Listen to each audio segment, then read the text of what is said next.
alzheimersassociation.org/time-to-talk. A message from the Alzheimer's Association and the Ad Council. It'd be great if life came with a remote control. You know, you could hit pause when you needed to, or hit rewind. Like that time you knocked down that wasp's nest. Uh-oh. Or that time you forgot to roll up your windows in the car wash.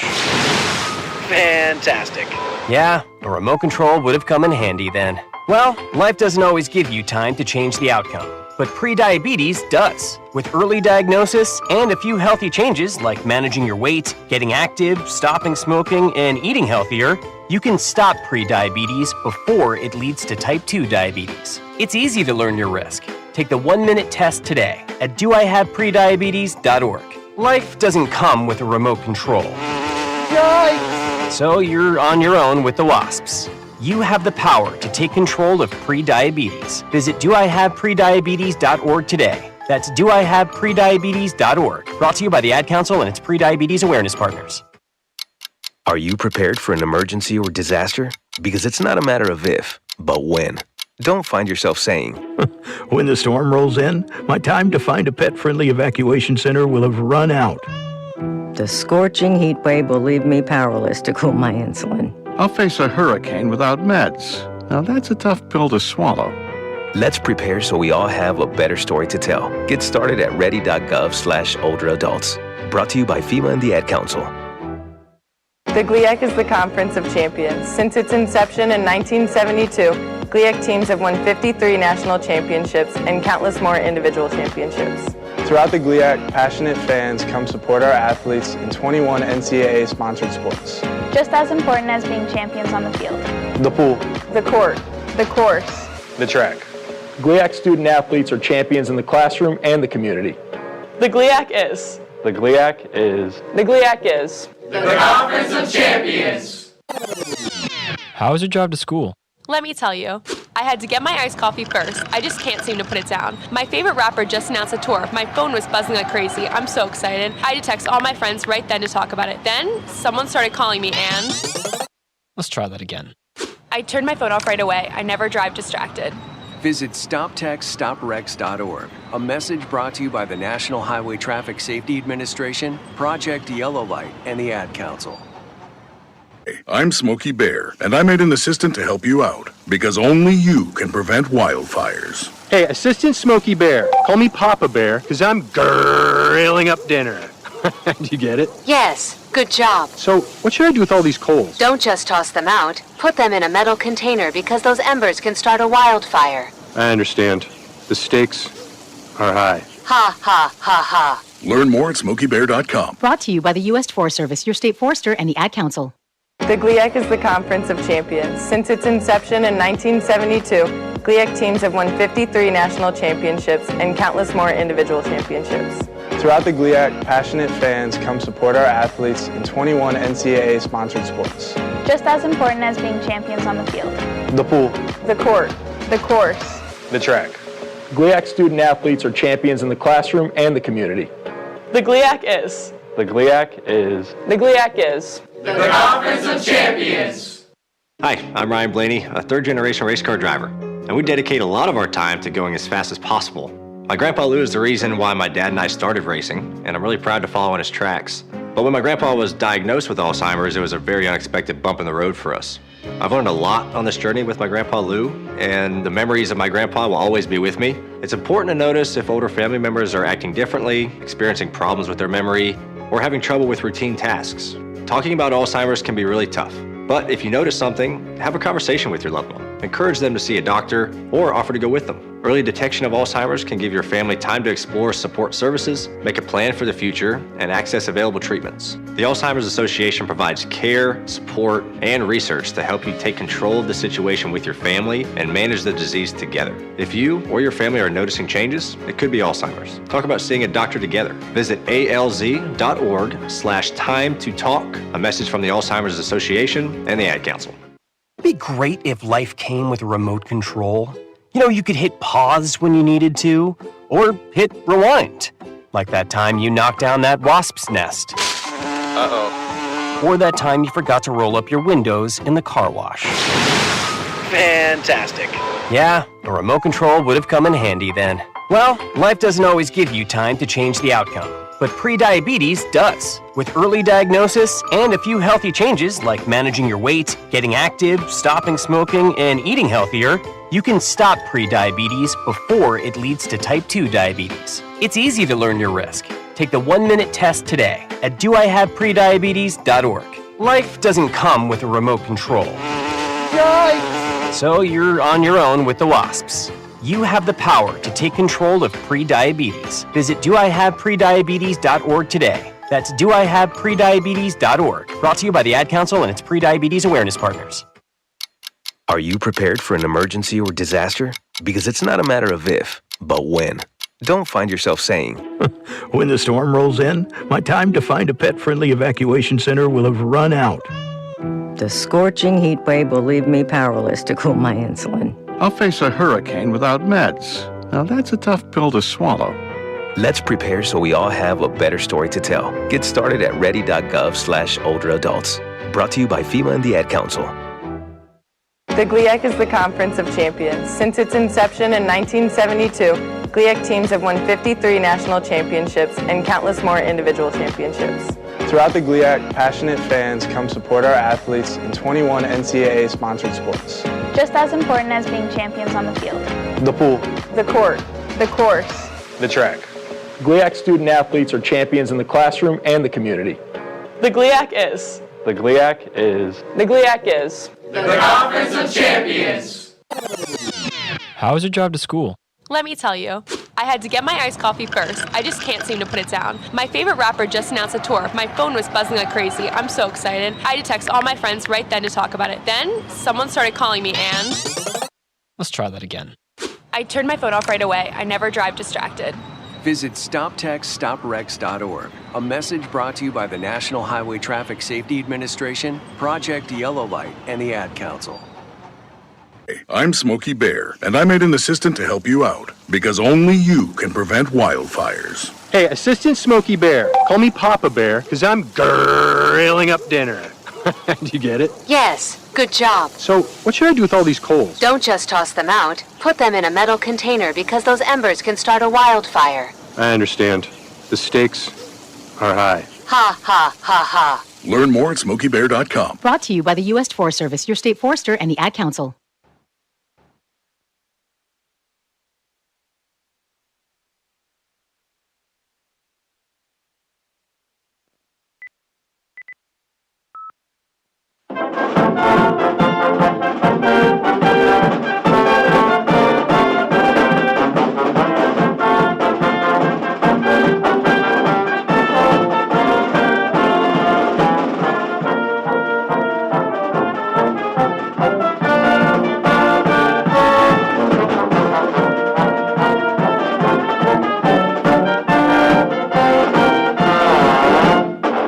The GLIAC is the Conference of Champions. Since its inception in 1972, GLIAC teams have won 53 national championships and countless more individual championships.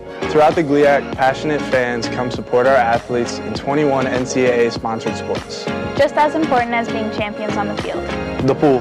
The court. The course. The track. GLIAC student athletes are champions in the classroom and the community. The GLIAC is. The GLIAC is. The GLIAC is. The Conference of Champions. Hi, I'm Ryan Blaney, a third-generation race car driver, and we dedicate a lot of our time to going as fast as possible. My grandpa Lou is the reason why my dad and I started racing, and I'm really proud to follow in his tracks. But when my grandpa was diagnosed with Alzheimer's, it was a very unexpected bump in the road for us.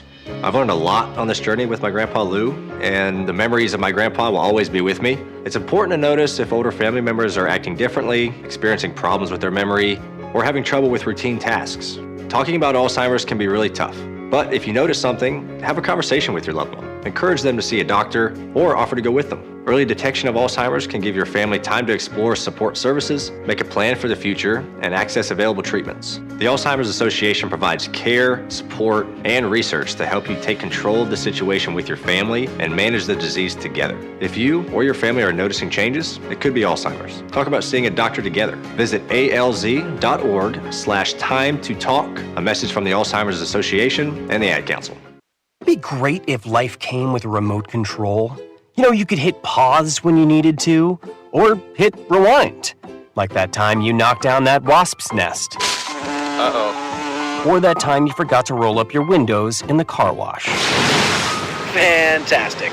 Yeah, a remote control would have come in handy then. Well, life doesn't always give you time to change the outcome, but pre-diabetes does. With early diagnosis and a few healthy changes like managing your weight, getting active, stopping smoking, and eating healthier, you can stop pre-diabetes before it leads to type 2 diabetes. It's easy to learn your risk. Take the 1-minute test today at doihaveprediabetes.org. Life doesn't come with a remote control. Yikes! So you're on your own with the wasps.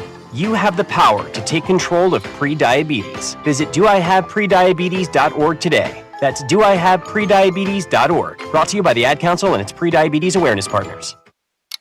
Are you prepared for an emergency or disaster? Because it's not a matter of if, but when. Don't find yourself saying, when the storm rolls in, my time to find a pet-friendly evacuation center will have run out. The scorching heat wave will leave me powerless to cool my insulin. I'll face a hurricane without meds. Now that's a tough pill to swallow. let's prepare so we all have a better story to tell. Get started at ready.gov/older-adults. Brought to you by FEMA and the Ad Council. The GLIAC is the Conference of Champions. Since its inception in 1972, GLIAC teams have won 53 national championships and countless more individual championships. Throughout the GLIAC, passionate fans come support our athletes in 21 NCAA-sponsored sports. Just as important as being champions on the field. The pool. The court. The course. The track. GLIAC student athletes are champions in the classroom and the community. The GLIAC is. The GLIAC is. The GLIAC is. The Conference of Champions. How was your drive to school? Let me tell you, I had to get my iced coffee first. I just can't seem to put it down. My favorite rapper just announced a tour. My phone was buzzing like crazy. I'm so excited. I had to text all my friends right then to talk about it. Then, someone started calling me and... Let's try that again. I turned my phone off right away. I never drive distracted.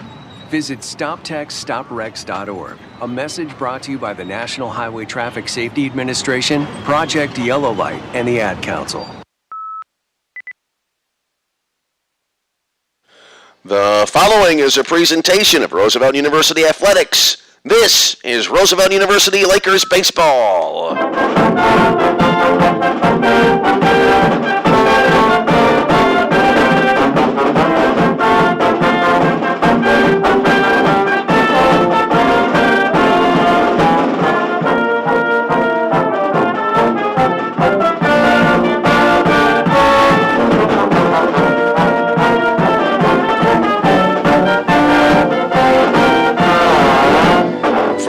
Joliet Slammer Stadium in downtown Joliet, Illinois. It's Roosevelt University baseball opening day, and now our national anthem.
Once again, we greet you live from Joliet Slammer Stadium in downtown Joliet, Illinois. This afternoon it is Roosevelt University Baseball Opening Day 2026 for Roosevelt University Baseball. As today it's a non-conference matchup between the visiting Roosevelt University Lakers and a former CCAC and NAIA opponent, as the host team today will be the Fighting Saints from the University of St. Francis right here in Joliet. Hi again, everybody, and good afternoon. I'm Tom Westenfeld. Great to have you along with us on what's turned out to be a picture-perfect February day, if you can imagine, as the temperature right now checking in at 61 degrees and crystal clear blue skies overhead, so it is mid-February but very spring-like weather, and so we will have baseball here today to start off the 2026 Roosevelt University baseball campaign. Roosevelt University coming into this game after a season last year where they went 15-36. They were 5-19 in the Great Lakes Collegiate Athletics Conference in their first ever season as an NCAA Division II and GLIAC program.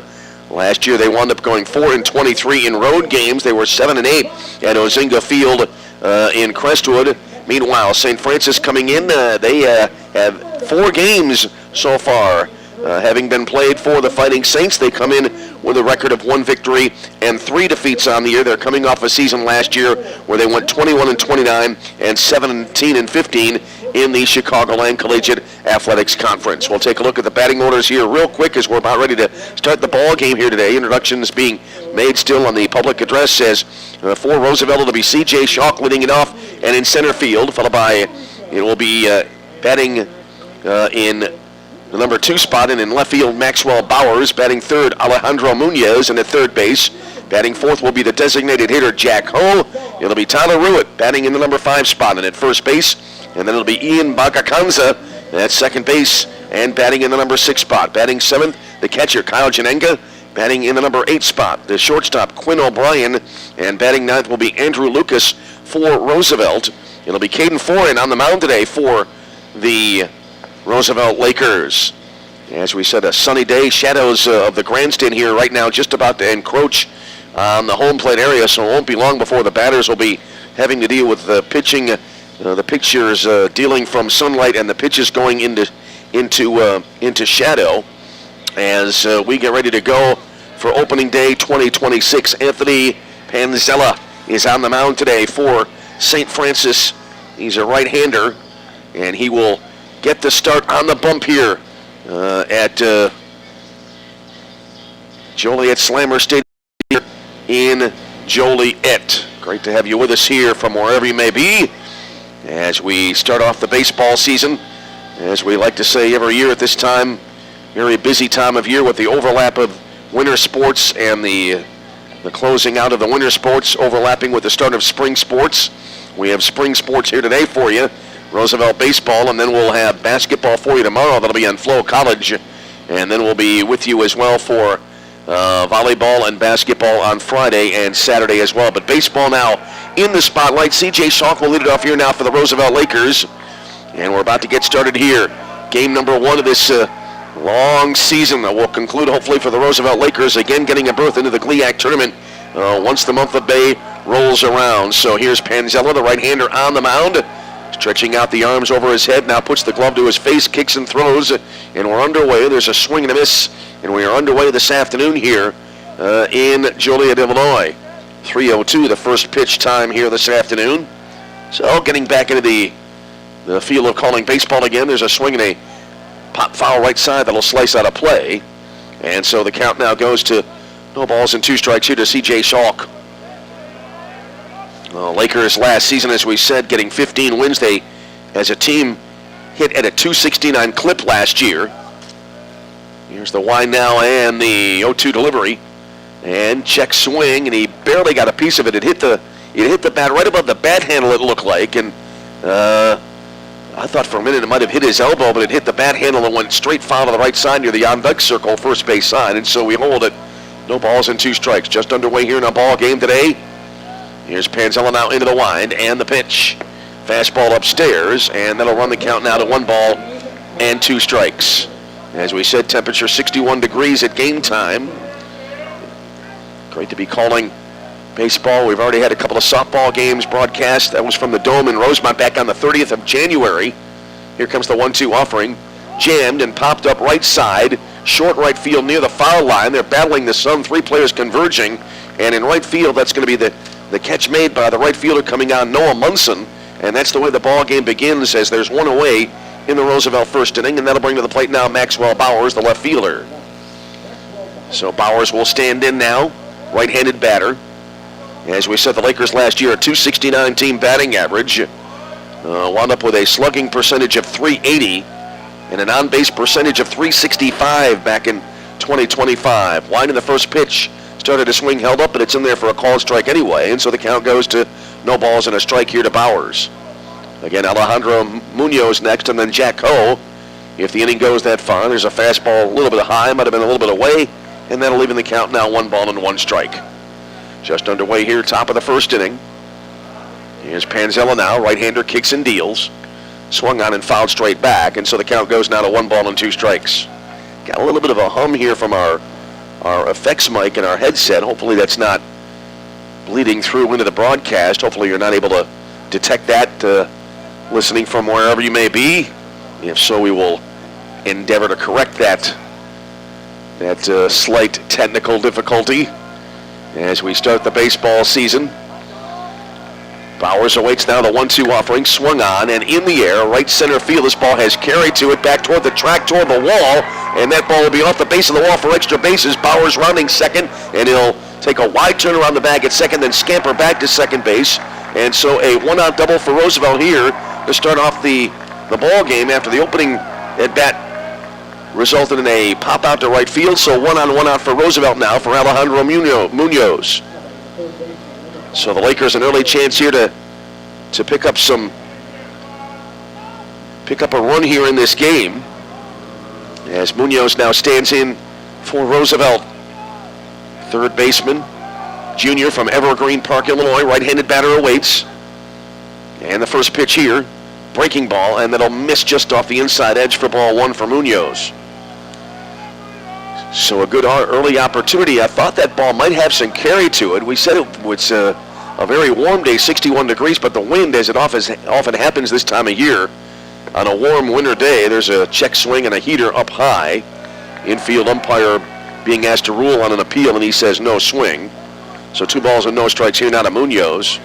But as is so often the case on these warm, unseasonably warm days, really whenever the season, the wind is howling from the south and is blowing straight in, and that ball, despite the wind had carried to it on that double, there's a swing and a foul back.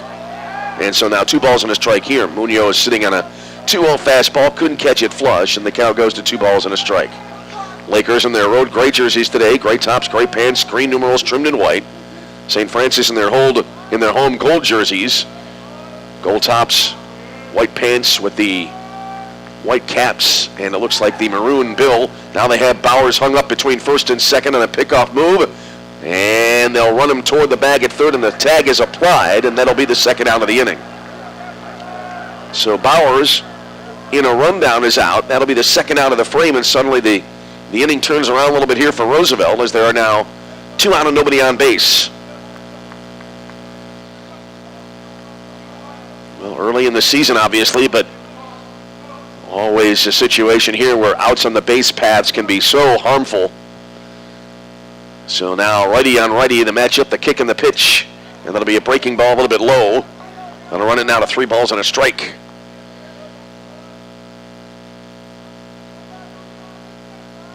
All right, Munoz windmills the bat around a little bit. Now the wide and the pitch, and that'll be a curve in there for a strike. Good breaking ball, and the count runs full 3-2. Jack Ho waiting on deck here for the Lakers. As we play here, game number 1 of the season in 2026. Fastball, and that'll be just off the outside edge for ball 4, so there's a 2-out walk. And the inning will continue now for Jack Ho. Jack Ho, the veteran DH, the senior from Frankfort, Illinois, previously playing at Moraine Valley Community College, will step to the plate for the first time in the ball game. Jack last year, a 197 average, had 2 home runs, and he drove in 18 on the year. First pitch, and Ho will take for a called strike on the outside edge, and he's quickly behind at 0-1. No balls, 1 strike the count. Here's the set now, and the pitch, and Ho taking high to even the count, 1 ball and 1 strike. Todd Ruitt will be next, and then Ian Vagacanza if the inning continues here for Roosevelt as we play in the top of the first inning. Lakers have had 2 base runners in the inning, but not yet able to score. Here's the set and the pitch. Fastball, strike on the outer half. 1-2 now here to Jack Ho.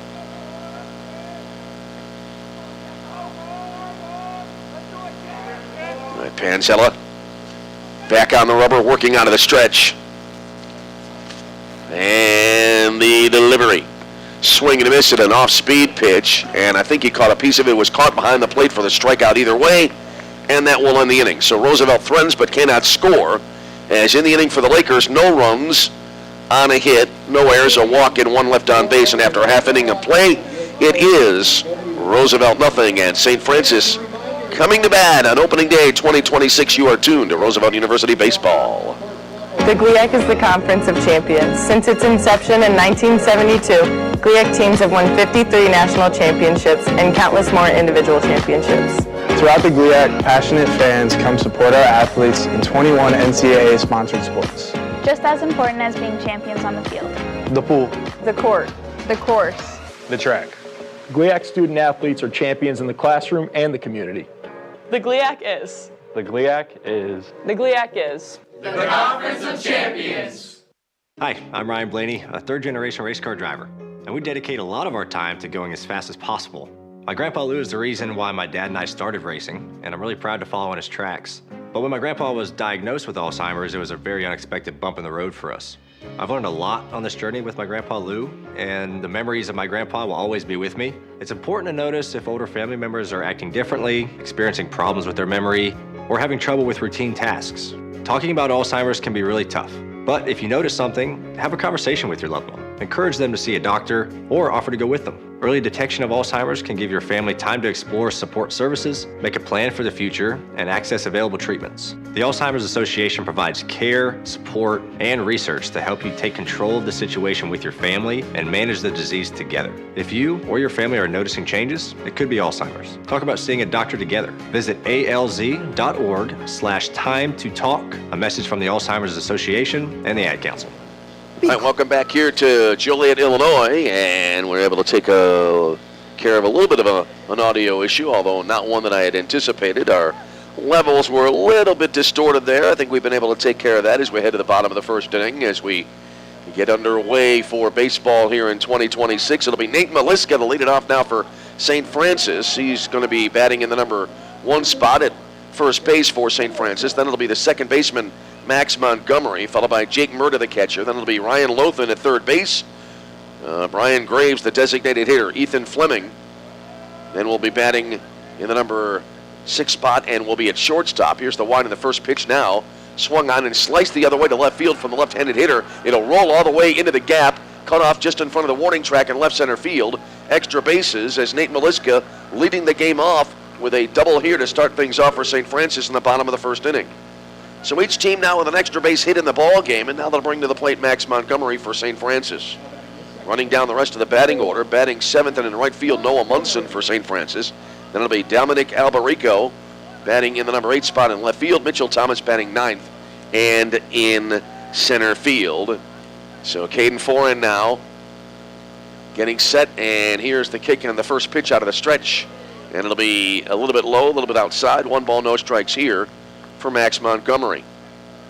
So St. Francis playing in their 4th game so far this year. Montgomery so far a 167 average as he has played. This is their 5th game for the Fighting Saints. He has played in all previous 4, has Montgomery. He takes the pitch here for a called strike.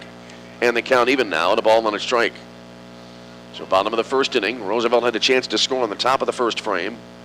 Not able to cash in, making it out on the bases, and now St. Francis trying to toss a run on the board here in the bottom of the first inning. Montgomery hit it at Bunning, pulled the bat back. The pitch was a called strike anyway, and the count goes to a ball and 2 strikes.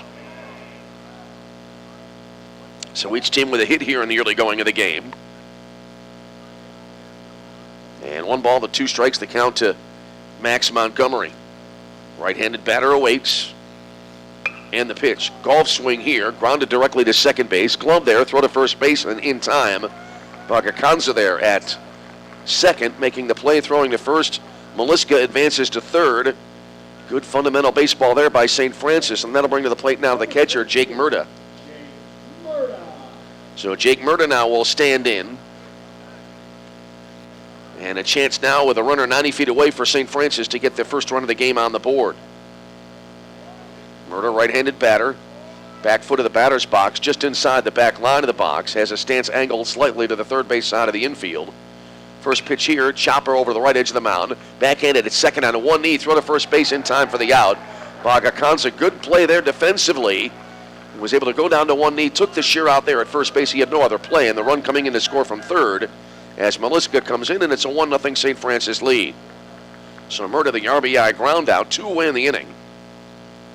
And here now is Ryan Lothan, the third baseman for St. Francis. So Ryan Lothan now will stand in as he hits with nobody on and 2 away. And the first pitch here will be, I believe, swung on and missed. And he lost the handle on the bat, did Lothan, and so he'll have to go back and retrieve it. It looked like that went sailing toward the first base dugout, which is occupied by St. Francis. So Caden Ferran allowing a run here after the leadoff double. Ferran last season for the Lakers had a 7.15 earned run average. As now Lothan will go back and get a new bat. Last year for Ferran, he was 1-7, 1 loss-wise, 13 appearances, 8 games started. He threw 56 2/3 innings last year. Here's the next pitch. That'll be again golfed in the center field. Actually, no, that'll carry toward left field. Looking into the sun, the catch made in left field there by Bowers, and that will end the inning. But St. Francis on the board as they pick up a run in the frame. 1 run on a hit, no errors, and none left on base. And after 1 completed is St. Francis 1, Roosevelt nothing. You're tuned to Roosevelt University Baseball. Great if life came with a remote control. You know, you could hit pause when you needed to, or hit rewind. Like that time you knocked down that wasp's nest. Uh-oh. Or that time you forgot to roll up your windows in the car wash. Fantastic. Yeah, a remote control would have come in handy then. Well, life doesn't always give you time to change the outcome, but prediabetes does. With early diagnosis and a few healthy changes like managing your weight, getting active, stopping smoking, and eating healthier, you can stop prediabetes before it leads to type 2 diabetes. It's easy to learn your risk. Take the 1-minute test today at doihaveprediabetes.org. Life doesn't come with a remote control. Yikes! So you're on your own with the wasps. You have the power to take control of prediabetes. Visit doihaveprediabetes.org today. That's doihaveprediabetes.org. Brought to you by the Ad Council and its Prediabetes Awareness Partners. Are you prepared for an emergency or disaster? Because it's not a matter of if, but when. Don't find yourself saying, when the storm rolls in, my time to find a pet-friendly evacuation center will have run out. The scorching heat wave will leave me powerless to cool my insulin. I'll face a hurricane without meds. Now that's a tough pill to swallow. let's prepare so we all have a better story to tell. Get started at ready.gov/older adults. Brought to you by FEMA and the Ad Council. New pitcher coming on now here for St. Francis. It'll be Jack Otis now on the hill for the Fighting Saints after the starter Panzella not allowing the Lakers of Roosevelt to run in the top of the first inning. So it'll be now Jack Otis on the mound for USF. He's a senior from Minooka, Illinois, transfer from Central Michigan University. And we get ready to start off here in inning number 2 for Roosevelt. It'll be Tyler Ruitt to lead it off here now for the RU Lakers. So RU will have to come from behind. Long way to go here as we head to the top half of inning number 2. And here we go now as Otis, the right-hander, looks in for the side, kicks and deals to start off the second inning. And that'll be a strike called over the outer half. And so no balls and a strike here to Ruitt. Ian Bagacanza will be next, and then it'll be Kyle Janenga here for the Lakers as we play in the top of the second frame. Otis has the old-fashioned overhead wind-up motion. There's a breaking ball a little bit low. 1 ball, 1 strike, the count. So many times now you see when they do work out of the wind-up, so many pitchers now operate out of the stretch right off the bat, regardless of who's on base. But so many times when pitchers are out of the wind-up now, they'll have that compact wind-up where they keep the glove at letter level in front of the letters on their jerseys. There's a breaking ball that misses, making it 2-1 now here to Ruitt. So the Lakers still in search of their first run of the game. They have 1 hit that came in the top of the first inning. Ruitt takes a breaking ball high and tight. And then I'll run it, I believe, to 3 balls and a strike here. Top of the second inning, and it is a 1-0 lead for St. Francis. Ruitt, right-handed batter, even stance in the box, set back a little bit in the batter's box. 3-1, and that's pop foul back this way out of play, landing just to our left. And they'll run it now 3-2. So, Roosevelt trying to pick up a leadoff base runner here in the top half of inning number 2. The Lakers last year a successful first season in the GLIAC ranks. There's a breaking ball taken a little bit low. Ball 4, leadoff walk here for Roosevelt in the top half of inning number 2. That'll bring to the plate now Ian Bagacanza. So Ian now will step to the plate here for Roosevelt.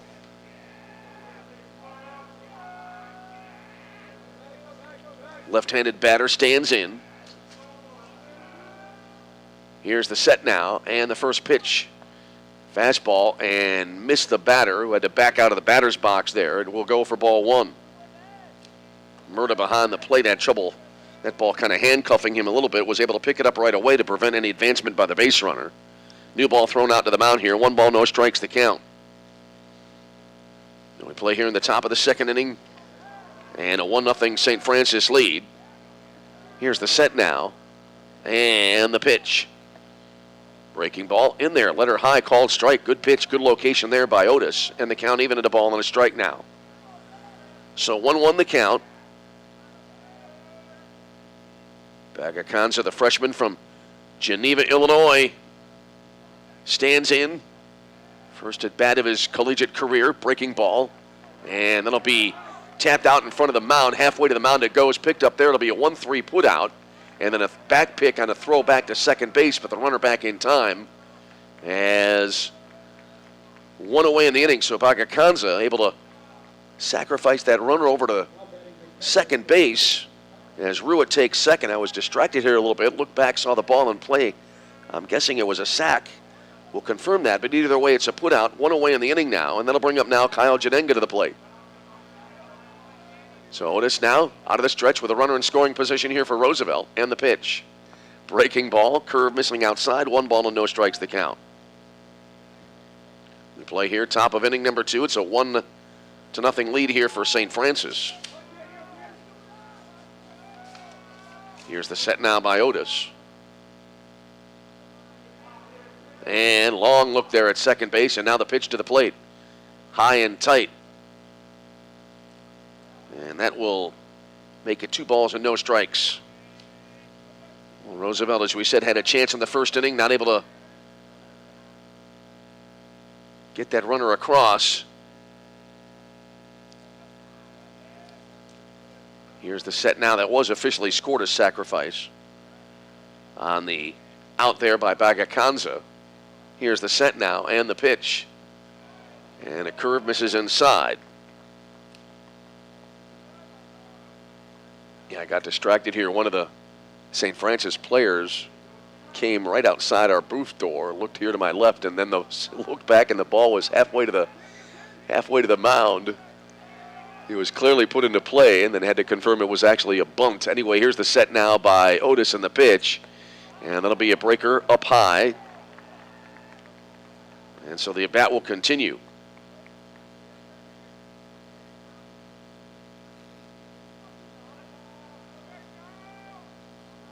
So Janenga back into the batter's box now.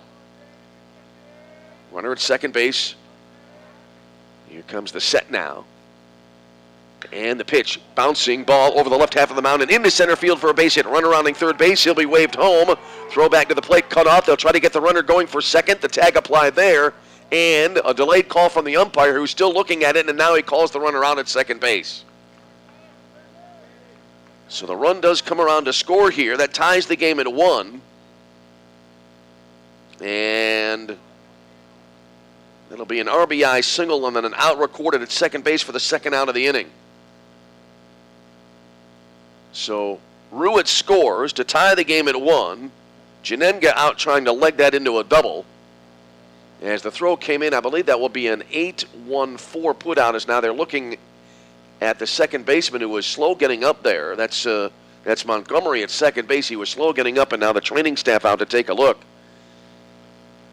And it was an easy scoring play there for Ruitt, rounding third. No play there. The throw again was cut off at the mound, and then the throw back towards second base, getting the runner. As Janenga trying to get in scoring position to give the Lakers a chance to get the lead run across. Instead now there are two away in the inning that are run across as the Lakers able to cash in on the leadoff walk. Looks like everybody is okay, and now Quinn O'Brien to the plate here for Roosevelt now. So the bases are empty, two away in the inning. Wine in the first pitch here, and O'Brien takes a breaking ball in there, called strike, and it's 0-1. So top of 2 and already an interesting ball game here early on to start the 2026 season. There's another breaking ball, a little bit high and inside. 1 ball, 1 strike now to O'Brien. Andrew Lucas, the number 9 hitter in the order next, and then we'll recycle back to the top of the Roosevelt order here in inning number 2.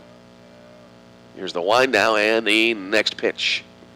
It'll be a little bit low, and then I'll run it now to 2 balls and a strike.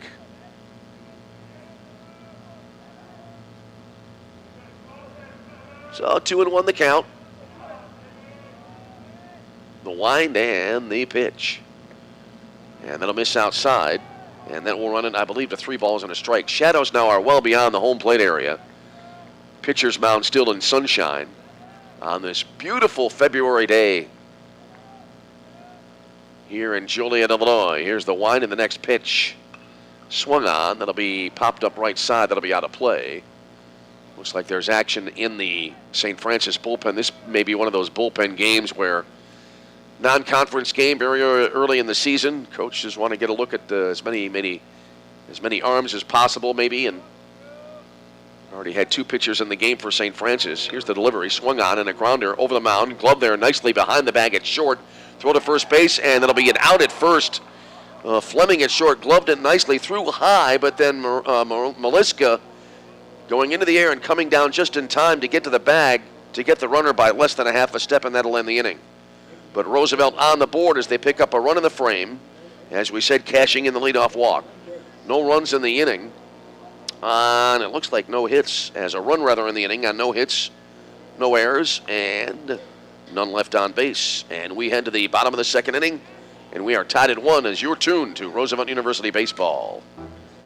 The GLIAC is the Conference of Champions. Since its inception in 1972, GLIAC teams have won 53 national championships and countless more individual championships. Throughout the GLIAC, passionate fans come support our athletes in 21 NCAA-sponsored sports.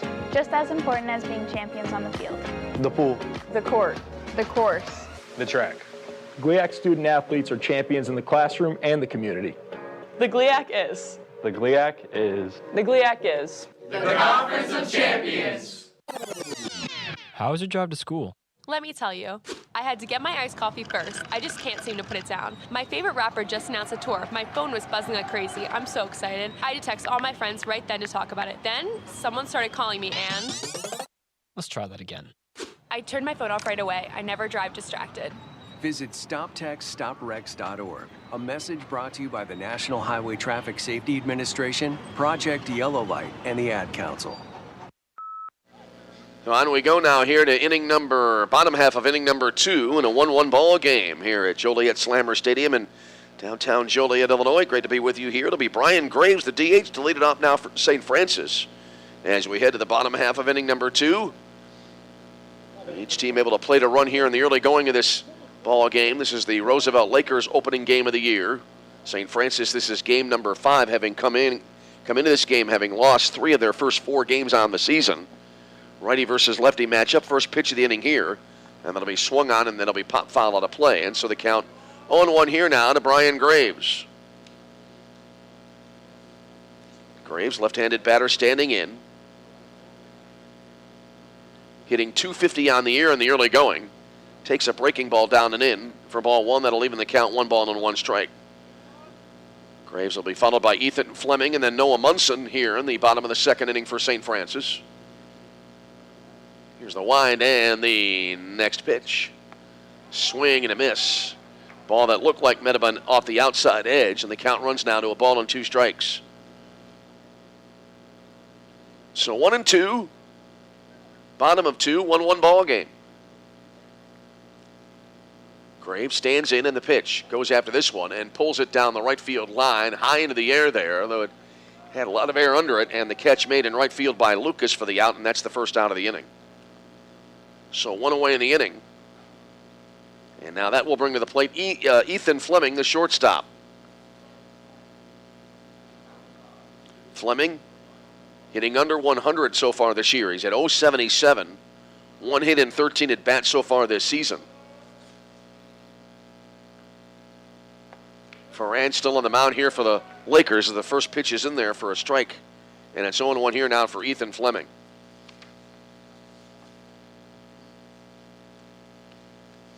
Right-hander now kicks and deals on the mound for the Lakers. Down and away, and that'll even it up now 1-1. St. Francis, they got a leadoff double in the bottom of the first inning and cashed in that run. And the Lakers likewise in the last half inning able to get their first batter aboard, and they were able to get that runner around and in. Breaking ball swung on, and it'll be a little flare. It'll be a bloop single to straightaway center field, and so Fleming is aboard with a one-out base hit here for St. Francis in the bottom half of inning number 2, and that'll bring to the plate now Noah Munson.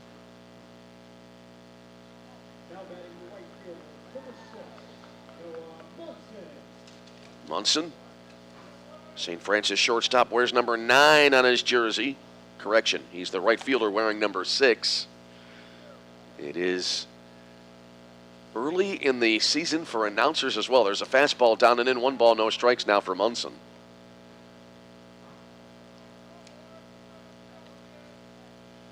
Munson stands in. Righty versus lefty matchup. The line and the pitch.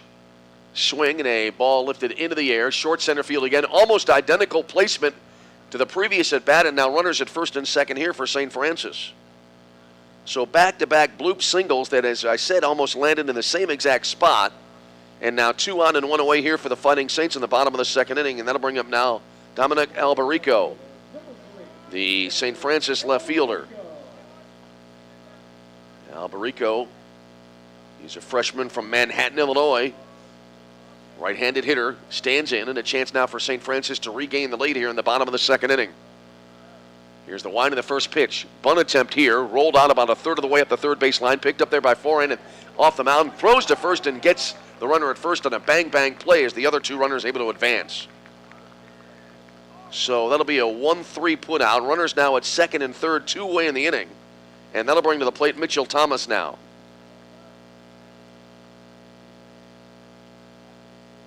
Thomas, the St. Francis center fielder, has a chance to knock in a pair here. Runners at second and third, meeting at the mound now here for Roosevelt. So an interesting situation here for the Lakers in the early going. So far, St. Francis a run on 3 hits, Roosevelt a run on 2 hits in the game. As we continue on here in the bottom of the second frame.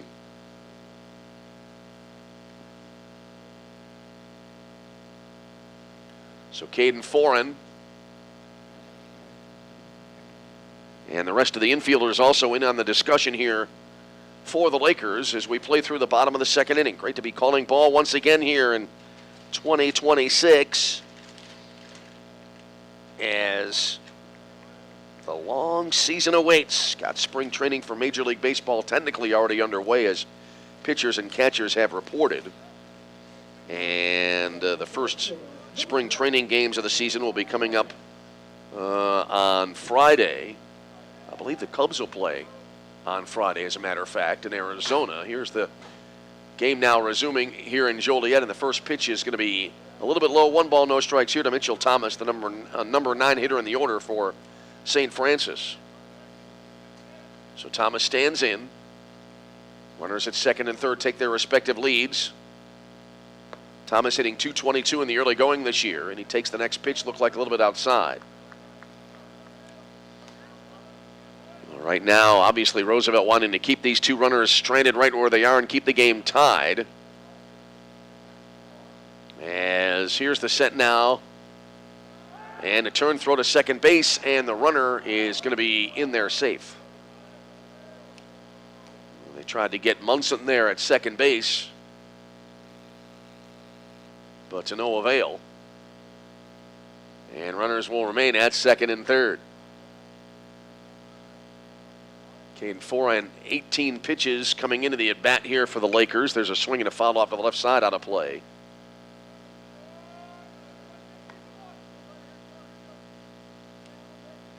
So bottom of 2, 1-1 ball game, but St. Francis threatening.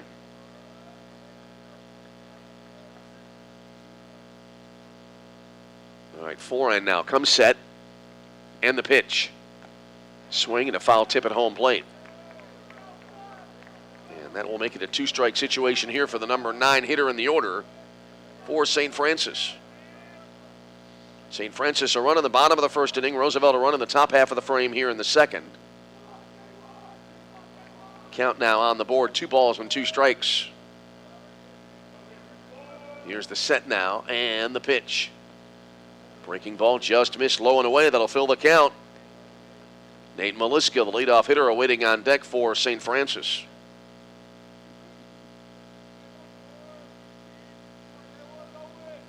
Runners again taking their leads. Kind of a tense moment early on in the ball game. And the pitch. Strike 3 called on the inner half, and that'll end the inning. And the 2 runners stranded at second and third. An adventurous inning, but in the end, nothing comes of it for St. Francis. In the inning, they do not pick up a run. No runs in the inning on 2 hits. No errors. They strand 2, and we head to the top of the third inning with a score. Roosevelt 1, St. Francis 1. You are tuned to Roosevelt University Baseball. I'm Smokey Bear, and I made an assistant to help you out, because only you can prevent wildfires. Hey, Assistant Smokey Bear, call me Papa Bear, because I'm grilling up dinner. Do you get it? Yes, good job. So, what should I do with all these coals? Don't just toss them out. Put them in a metal container because those embers can start a wildfire. I understand. The stakes are high. Ha, ha, ha, ha. Learn more at SmokeyBear.com. Brought to you by the U.S. Forest Service, your state forester, and the Ad Council. The GLIAC is the Conference of Champions. Since its inception in 1972, GLIAC teams have won 53 national championships and countless more individual championships. Throughout the GLIAC, passionate fans come support our athletes in 21 NCAA-sponsored sports. Just as important as being champions on the field. The pool. The court. The course. The track. GLIAC student athletes are champions in the classroom and the community. The GLIAC is. The GLIAC is. The GLIAC is. The Conference of Champions. Hi, I'm Ryan Blaney, a 3rd-generation race car driver, and we dedicate a lot of our time to going as fast as possible. My grandpa Lou is the reason why my dad and I started racing, and I'm really proud to follow in his tracks. But when my grandpa was diagnosed with Alzheimer's, it was a very unexpected bump in the road for us. I've learned a lot on this journey with my grandpa Lou, and the memories of my grandpa will always be with me. It's important to notice if older family members are acting differently, experiencing problems with their memory, or having trouble with routine tasks. Talking about Alzheimer's can be really tough, but if you notice something, have a conversation with your loved one. Encourage them to see a doctor or offer to go with them. Early detection of Alzheimer's can give your family time to explore support services, make a plan for the future, and access available treatments. The Alzheimer's Association provides care, support, and research to help you take control of the situation with your family and manage the disease together. If you or your family are noticing changes, it could be Alzheimer's. Talk about seeing a doctor together. Visit alz.org/time to talk. A message from the Alzheimer's Association and the Ad Council. Andrew Lucas leading it off here for Roosevelt in the top of the third inning, taking the first pitch in for a strike and the second pitch of the at-bat high and tight to make it a ball and a strike. 9-1-2 in the order due up here now for Roosevelt as we play in the top of the third inning in a 1-1 game. And the next pitch here to Lucas is down and away. 2 balls and 1 strike the count. So each team with a run on the board here in the early going. As here's the wind of the next pitch. And that'll be in there for a called strike on a breaking ball. So now Lucas is in a 2-strike situation. New pitcher in the game now for St. Francis, as that was a 3-2 count, and the pitch coming in inside for ball 4. So a leadoff walk here for Roosevelt on the top of the third inning. And the Lakers will recycle back to the top of the order. Here now is C.J. Chalk, the center fielder. Chalk 0 for 1, began the game with a pop out to short right field. First pitch here, a fastball missing inside, 1 ball and no strikes. So it's Jacob Jerka on the mound, a senior from New Lenox, Illinois. Here's the wind of the next pitch, and that'll be in there for a called strike. Chalk, as we said, 0 for 1 in the ball game. And batting here now with a 1-1 count. Jerka working quickly. This ball sliced into right field. A line drive, but it'll be caught eye high as Munson, looking directly into the sunlight, makes the grab for the first out of the inning. So Schalk lines out to right field for the first out of the inning. Now here's Maxwell Bowers for Roosevelt. Bowers in the ball game, 1-for-1 with a double, but then was out on a rundown between second and third back in the first inning. Takes a breaking ball here, a little bit low, 1 ball and no strikes. Alejandro Munoz next, then Jack Ho if the inning continues here for the Lakers in the top of the third frame. Here's the set now and the pitch. Check swing and line foul to the right of home plate, and will be even now at a ball and a strike. So 1-1 the count. Here comes the set now. Throw to first base and the runner back in. That was a line drive throw to first base. That was not a kind of a reminder throw. Hey, remember, well, I'm keeping an eye on you. That was a genuine pickoff attempt. And again, a try at first base, and again, the runner back in safely. Here's the set now. And then the delivery to the plate. Jammed, and it's popped up right side, down the line, curving toward the right field line and into the corner, and it'll be out of play. So a long strike. And Bowers now in a 1-2 situation here in the top half of inning number 3 in a 1-1 ball game in Joliet.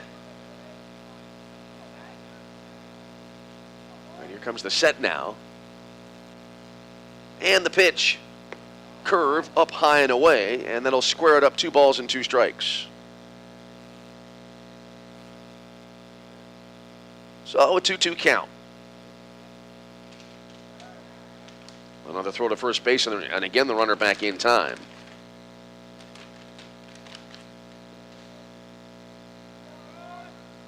Now the set by Jerka and the pitch. Breaking ball, a little bit of a hanger, a line drive caught it short, throw to first base trying to double off the runner, not in time. Well, that was up in the zone, but Bowers not able to get full contact on it, and a floater to short to Fleming, who made the grab for out number 2. 2-way in the inning, and that'll leave it up now to Alejandro Munoz for the Lakers. So Munoz will stand in now. He walked his first trip to the plate, so he's yet to record an official batting average, though he does have an on-base percentage now recorded here in 2026. First pitch, runner going, and the ball dropped behind the plate there by Murta. I don't know that he would have had to play anyway, as now Lucas able to steal a base at second, and he is aboard with 2-way in the inning. And Roosevelt now with a runner in scoring position with 2 down in the frame.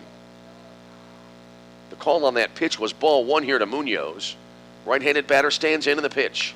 Swung on, and a grounder to the right side, and then it'll carry him into right field for a base hit, runner rounding third, and he will score, and the Lakers have taken a 2-1 lead. That was a low line drive. It hit the ground right in front of where the second baseman Montgomery was diving, the point where he was diving toward. It hit him, it looked like in the shoulder, then it hit him, it looked like maybe in the hat there, his cap was knocked off, and then it carried him into short right field. So Munoz able to pick up the RBI on the base hit. That was a tough play defensively. Can't see where that would be an error. And anyway, Lucas able to score. And Roosevelt now with a 2-1 lead. And that'll bring to the plate Jack Ho. Jack here takes a breaking ball in there. Called strike, and it's 0-1. Ho in the ball game. A swinging strikeout. Back in inning number 1. So Roosevelt, after threatening in the first inning, able to get so far single runs in the second and now the third. There's a throw to first base and the runner back in. Going to piece together some new equipment here so we can take care of that background hum as the next pitch coming in there, and Jack Ho now will step out of the batter's box, take a practice swing, now back in.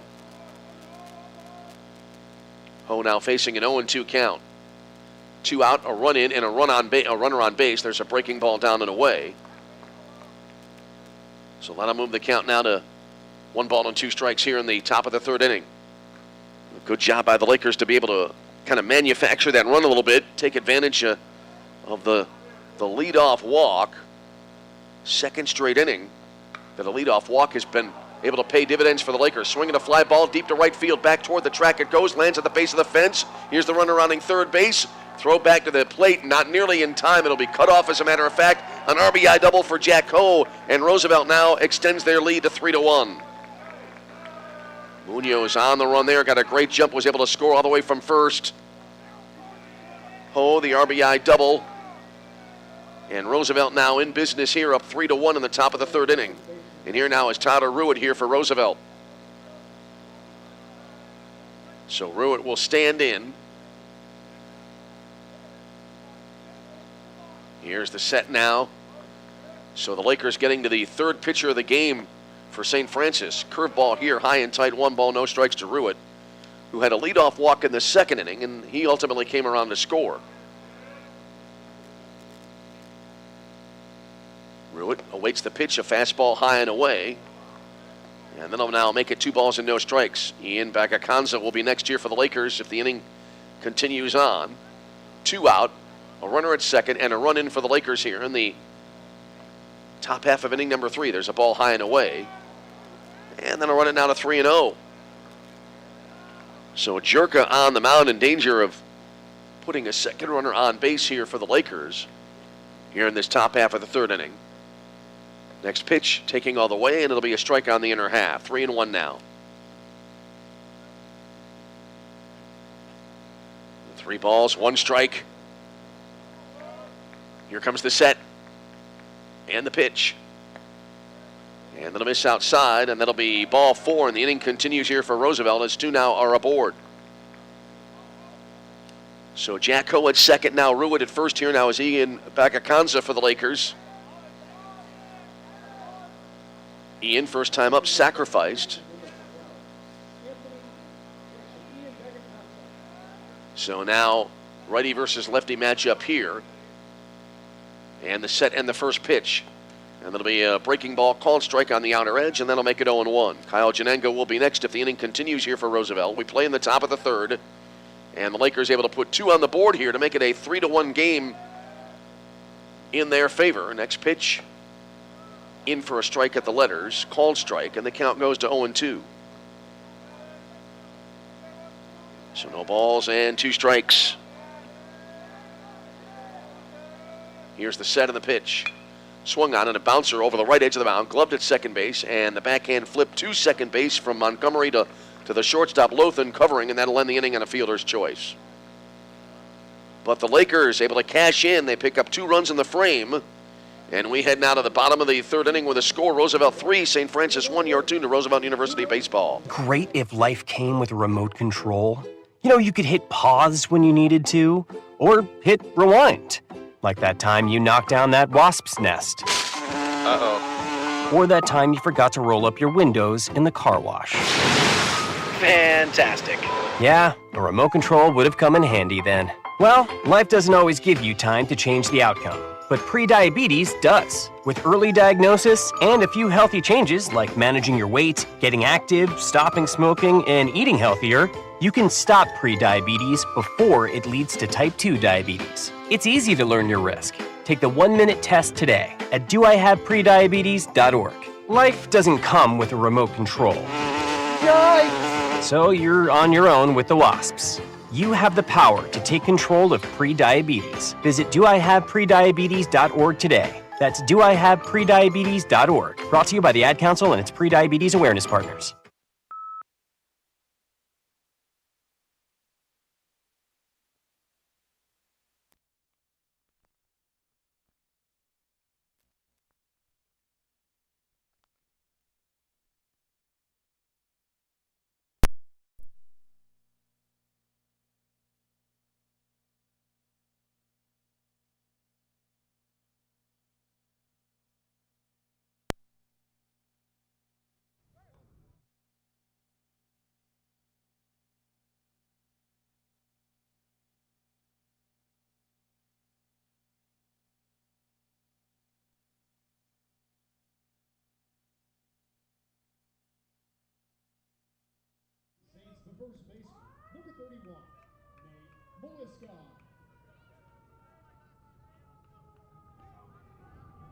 And we are back with you live from downtown Joliet, Illinois, as we head now to the bottom of the third inning. It is a 3-1 ball game in favor of Roosevelt. And the first pitch here, the bottom of the third inning, will be high and away, 1 ball, no strikes, as it'll be Nate Maliska now leading it off. And we believe have been able to take care of our little background noise issue, so we're back and raring to go here as we play in the bottom of the third inning. There's a swing and a foul back, and so the count now goes to,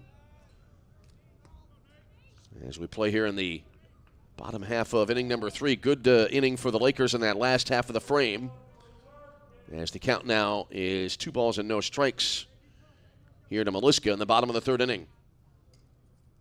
Line to the next pitch. Swung on, lifted in the air, left center field, playable, drifting back a little bit, little hop into the air, and the catch made by Schalk in center field for the out, 1 away in the inning for St. Francis here in the bottom half of inning number 3. And we're able to switch out a little equipment here during the break. And we're able to rectify a bit of a technical issue there, so we thank you for your patience. Here now is Max Montgomery for St. Francis. He is 0 for 1, grounding out to second base his first time up. Line of the first pitch coming in here. And that'll be hit in the air. And popped up right side of the infield. Caught there at second base by Bagacanza for the out. That's the second out of the inning. Depth perception-wise, when that ball came off the bat, I thought it might have had more carry than it did. And now that'll bring to the plate Jake Murda here for St. Francis. Murda 0 for 1. He likewise grounded to second base, but drove in a run in the process back in the first inning. So he's 0 for 1 with an RBI. As we play bottom of 3. Here's the wind now as the sign, and now the wind and the pitch here on the way. Bit of a golf swing, and again a fly ball, this time to fairly deep right field, drifting back into his right, a hop into the air, and Lucas able to reel that ball in to make the grab to end the inning as St. Francis retired in order here in the bottom of the third inning.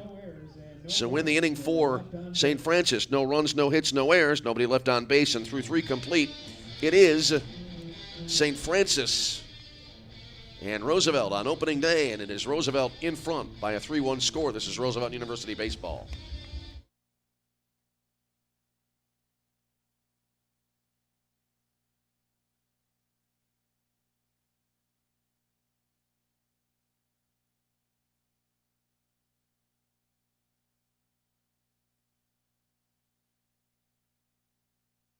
Disaster?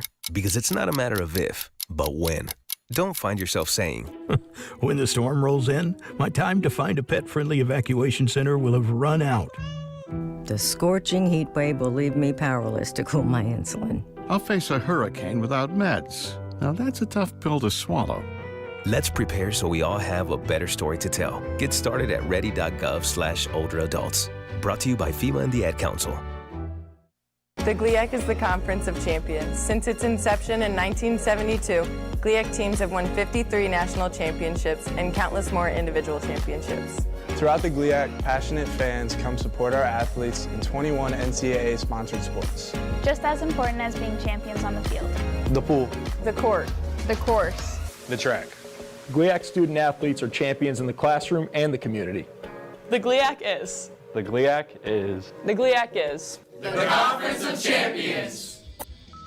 All right, we head now to the bottom half of, top half, I beg your pardon, of inning number 4 as we get settled in after our brief repair work here in Joliet, Illinois. Great to have you along with us as it is a new pitcher on the mound now for St. Francis, as coming on the pitch here for the Fighting Saints. This will be Michael Leonard, a sophomore from Crete, Illinois, 6'2", 160-pounder. And he comes on here as it's basically been a pitcher an inning for the Fighting Saints here on what's turned out to be a gorgeous February day. You know, February baseball, every year we take a look at the scheduling and we notice that there's a February game. You know, the season starts right around mid-February, and when you have games up in this part of the country, it's always kind of a roll of the dice weather-wise, but today, perfect baseball weather is now. It'll be Kyle Janenga leading it off here for the Lakers to start off the top of the 4th inning. Roosevelt a 3-1 lead, and the first pitch here will be in there for a called strike over the outside edge. 0-1 here. Bottom third of the order, 7, 8, and 9 coming up for the Lakers here in the top of the 4th inning. All right, so Leonard now, right-hander looking in. And the stretch in the pitch. That'll be down and away. 1 ball, 1 strike.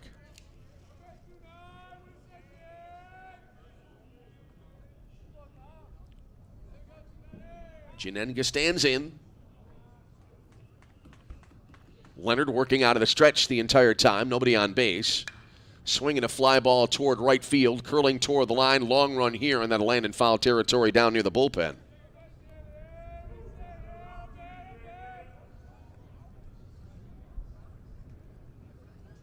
So Jerka goes 1 inning for St. Francis. And so far in this game, Leonard, the 4th pitcher of the game. Panzella starting it, going 1 inning, throwing 19 pitches, allowing 1 hit. Otis then came in through the 2nd inning and allowed a hit and a run, and then Jerka allowing 2 runs, both of which were earned back in the 3rd. Breaking ball here, and did it hit him? I heard a double click in my headset. Nope, it hit the ground, then I think it might have hit the shin guard of the catcher. Anyway, it skips away, and the at-bat will continue. Meanwhile, 4 for the Lakers so far. 2 innings pitched, 24 pitches thrown. Actually, that's 3 innings, as here's the set now, and the next pitch on the way. That'll be swung on and in the air, down the left field line, curling, and that'll be out of play.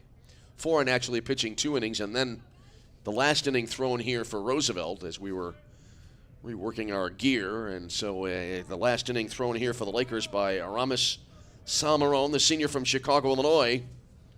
And he so far has thrown 1 inning on 5 pitches. So Leonard looking in now. As the count is 1 ball and 2 strikes. The next pitch will be down and away. And that'll square it up now 2-2. Roosevelt right now 3 runs, 4 hits, no errors. St. Francis 1 run on 3 hits and no errors. Righty versus righty matchup in progress at the moment. Here comes the set now. Shadow's almost out to the pitching mound, almost to the pitcher's rubber. There's a curve down and away. So an interesting battle here between Leonard and Janenga for the Lakers. As the count running full here to the Roosevelt leadoff hitter in the top of the 4th inning. Here's the set and the pitch. Swinging a roller. It'll stay fair up the first base line. Leonard came off the mound, almost went all the way to the bag, and then eventually it got picked up there by Maliska at first, who then scampered over and just barely got to the bag in time to record the out. So that'll eventually go 3 unassisted, 1 away in the inning, and that'll bring to the plate Quinn O'Brien, the Roosevelt shortstop. Number 7, Quinn O'Brien. So O'Brien stands in. O'Brien 0 for 1, grounding out to the shortstop his first time up. 1 out, nobody on base, top of the 4th inning. It is a 3-1 Roosevelt lead. Lakers looking for win number 1 in game number 1 here in 2026. As we play top of 4, first pitch, and that'll be in there. First strike on the outer half, 0-1 for O'Brien. Andrew Lucas next, and then back to the top of the order, and C.J. Chalk for the Lakers.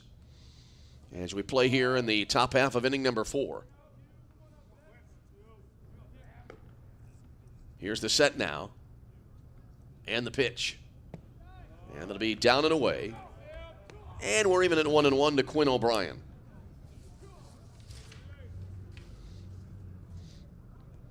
Quinn, the sophomore from Dyer, Indiana. Went to Lake Central High School. Here's the set and the pitch. Breaking ball, didn't miss hitting O'Brien by much. He didn't move much in the box either, as the count will go to 2-1 after the pitch missing inside. Here's the set now, and the pitch. Golf swing and hit well into left center field, but it'll be playable. Backing up, and the catch made by Thomas in center. And that will be out number 2 in the inning.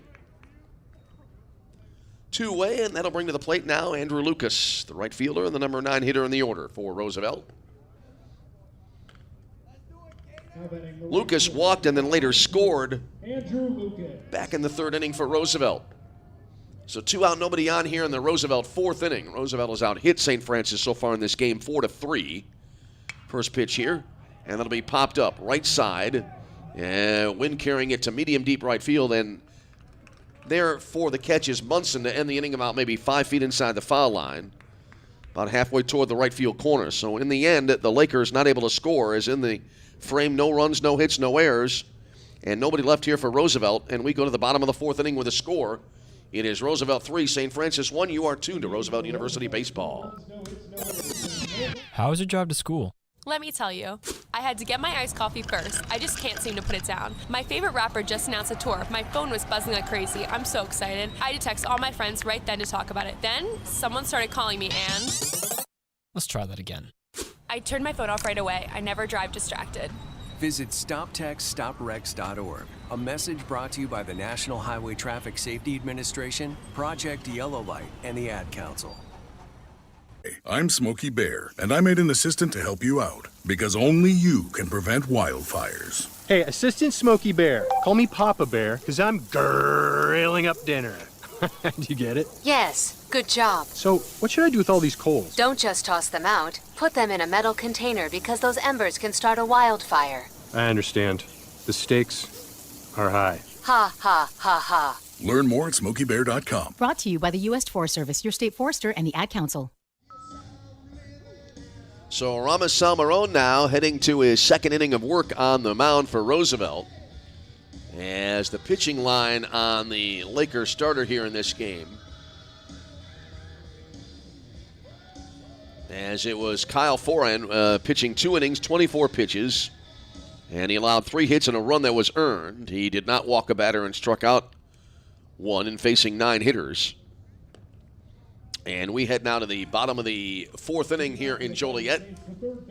And it'll be Ryan Lothan leading it off now here for St. Francis. Lothan 0 for 1, fly to left field his first time up. So here we go to the bottom of the 4th inning. First pitch on the way, and that'll be a fastball a little bit low. 1 ball to no strikes. We were talking earlier on about the Roosevelt season last year. They were able to squeeze their way into the conference tournament on the last weekend of the year. That very fresh in our memories. Here's the 1-0, and that'll be a little bit low. Roosevelt, they were playing Davenport, and they had to play those games at an alternate site on a chilly weekend in early May, and got the word that the team the Lakers were battling with to get into the tournament had been defeated, I believe, in a doubleheader. There's a called strike, 2-1 the count. And if I'm going to recall here, and bear with me, I believe the Lakers were playing a doubleheader that day as well and split it. And I believe it was the second to last day of the year, as a matter of fact. There's a fastball that'll be up and in. But either way, the Lakers, as we said, able to squeeze in at the last moment and get to the postseason last year. 3-1 the count now to the leadoff hitter, Lothan, here in the bottom of the 4th inning for St. Francis. The wind of the pitch. Fastball up and away, and that'll be a leadoff walk here for the Fighting Saints. So a leadoff walk for the Saints, and that'll bring to the plate now Brian Graves, the DH. Now batting the designated hitter, number 24, Brian Graves. So Ramos Salmarone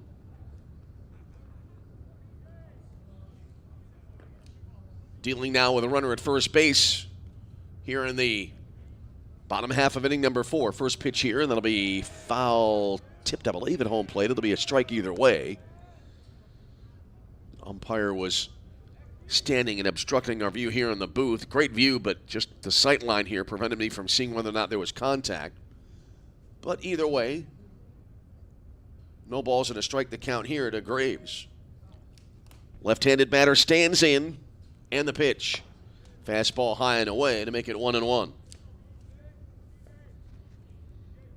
So a ball and a strike. Bottom of 4. 3-1 Roosevelt with a lead. Lakers able to play 2 in the top of the 3rd inning to take the lead for the first time this afternoon in game number 1 of the season. Swinging a fly ball, medium deep center field, and eminently playable. Backing up a few steps there. That's Schalk for the out. The first out of the inning. So 1 away, and here now is Ethan Fleming for St. Francis. Now batting the shortstop, number 4, Ethan Fleming. Fleming in the game 1 for 1, singled and advanced as far as third base back in the second, but did not score. St. Francis' only run of the game coming in the bottom of the 1st inning.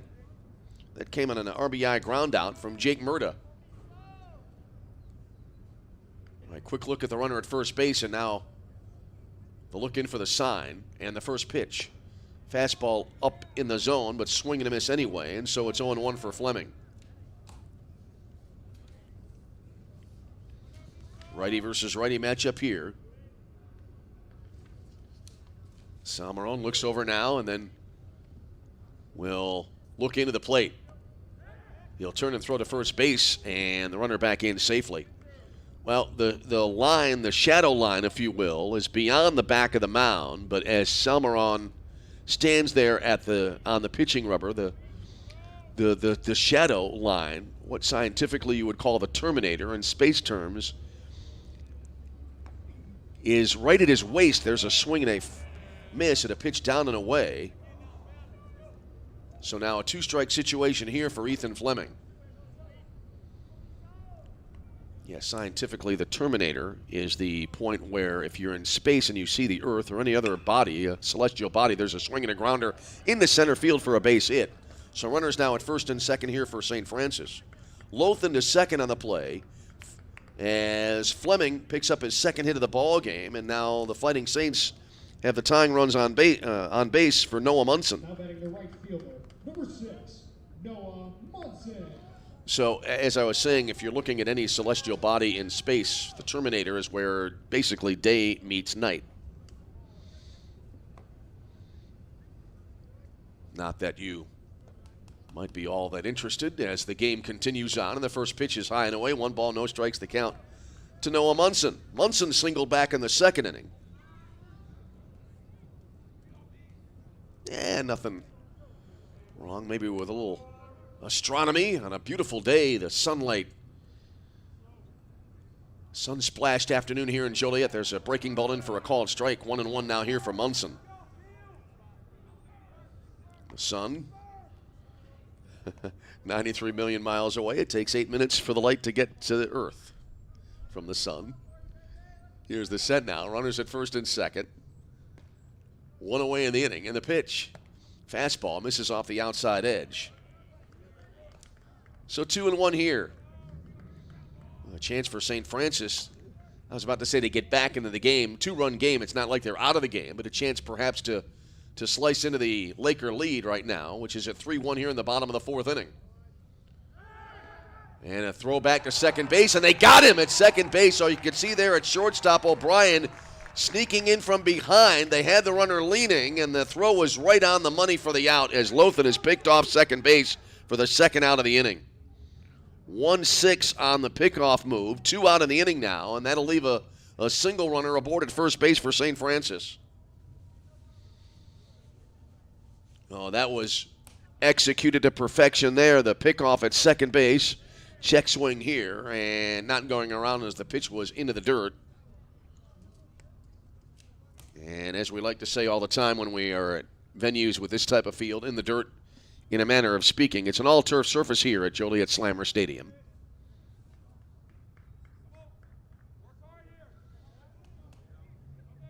So now 2 away in the inning.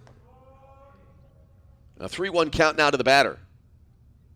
Salmarone, the pitch, and the 3-1 offering is pulled foul wide to first base. And that'll run it full now. 3 balls and 2 strikes for Noah Munson. Well, we talked about it back in the first inning when Roosevelt had a runner retired on a rundown between second and third base that was out on the base paths. Doesn't matter what time of year, what game you're playing, and again or against whom. Runners getting out on the base paths, just completely changing around the complexion of any inning, especially in a close game like this.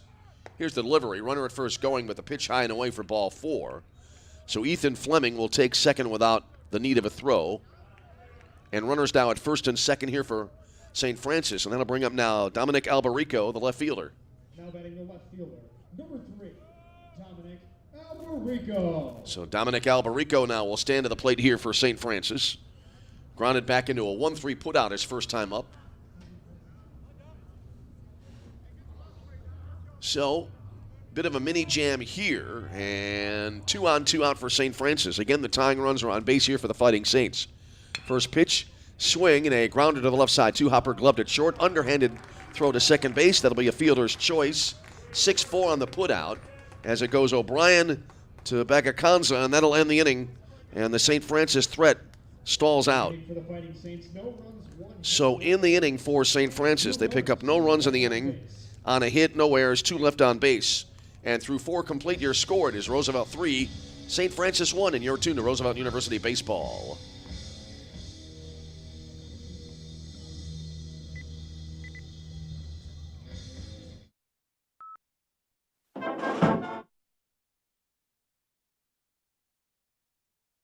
national championships and countless more individual championships. Throughout the GLIAC, passionate fans come support our athletes in 21 NCAA-sponsored sports. Just as important as being champions on the field. The pool. The court. The course. The track. GLIAC student athletes are champions in the classroom and the community. The GLIAC is. The GLIAC is. The GLIAC is. The Conference of Champions. Hi, I'm Ryan Blaney, a third-generation race car driver, and we dedicate a lot of our time to going as fast as possible. My grandpa Lou is the reason why my dad and I started racing, and I'm really proud to follow in his tracks. But when my grandpa was diagnosed with Alzheimer's, it was a very unexpected bump in the road for us. I've learned a lot on this journey with my grandpa Lou, and the memories of my grandpa will always be with me. It's important to notice if older family members are acting differently, experiencing problems with their memory, or having trouble with routine tasks. Talking about Alzheimer's can be really tough, but if you notice something, have a conversation with your loved one. Encourage them to see a doctor or offer to go with them. Early detection of Alzheimer's can give your family time to explore support services, make a plan for the future, and access available treatments. The Alzheimer's Association provides care, support, and research to help you take control of the situation with your family and manage the disease together. If you or your family are noticing changes, it could be Alzheimer's. Talk about seeing a doctor together. Visit alz.org/time to talk. A message from the Alzheimer's Association and the Ad Council. C.J. Chalk now will lead it off here for Roosevelt as we head now to the middle frame of this ball game, top of the fifth inning. Roosevelt, good game so far here on opening day 2026 for the Lakers. 3-1 Roosevelt in the lead. And here now is C.J. Chalk now to the plate here. He's 0 for 2 in the game as we play here in the top of the fifth inning. And a new pitcher again in the game for St. Francis. There's a swing and a fly ball. Fairly deep right field. The ball with some carry, and it hits halfway up the wall. It'll be extra bases. As Chalk will slide into second base for a lead-off double here for Roosevelt on the top of the fifth inning. Roosevelt, their fourth run of the game now, in scoring position right away, and that'll bring to the plate now Maxwell Bowers. Bowers has a double in his own right, is also lined to the shortstop. So he's 1 for 2. Here comes the set now. And St. Francis. First pitch here is in there for a called strike. On the mound for St. Francis is Quinn McGuire, the graduate right-hander, 6'2", 218-pounder from New Lenox, Illinois. So McGuire dealing with some early difficulties here in the top of the fifth inning. Breaking ball in for a called strike for Bowers. No balls, 2 strikes the count now to Maxwell Bowers. Chalk takes his lead off second base. And the pitch. Fastball, a little bit high, around shoulder level for ball 1. 1-2 now.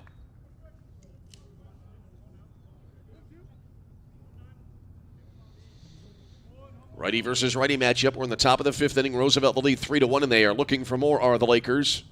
Here's the pitch. Swung on, and a chopper over the mound. Glove there at second base, and actually did that hit the ground, or was it a line out? Looks like it was the latter. As from up here, it looked like he kind of topped it. I thought it was going to hit the ground, but it was able to get out to second base and Montgomery for the line out, so that'll be the first out of the inning. And that'll bring to the plate Alejandro Munoz.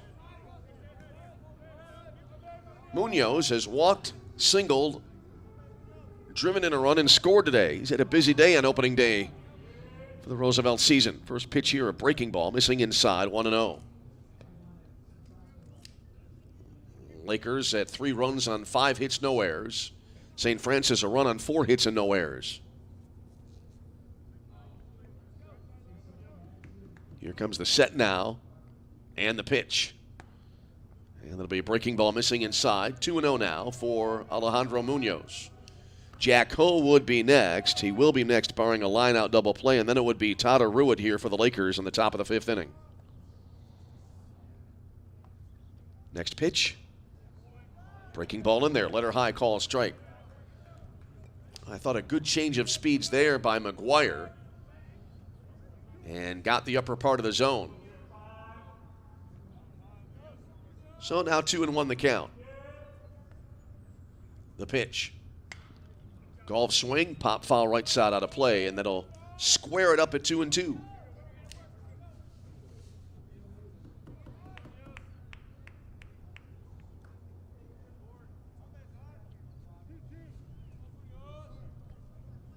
All right. Munoz out of the box, now back in. Back foot just inside the back line of the box. There's a breaking ball bouncing in front of the catcher, Murda. He's able to recover to the right of home plate, and the runner at second has to stay put. Count runs full now to Alejandro Munoz. We play in the 5th inning, 3-1 Roosevelt with a lead. The kick and the pitch.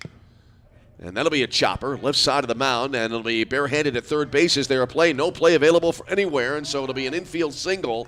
Good play by Lauthan to come in and barehand it, but when he looked up, no chance of the play. He did whirl look at third base, but the runner was in safe by quite a distance there, and so Chalk goes to third on the play. Munoz aboard on an infield single on the chopper to the left side.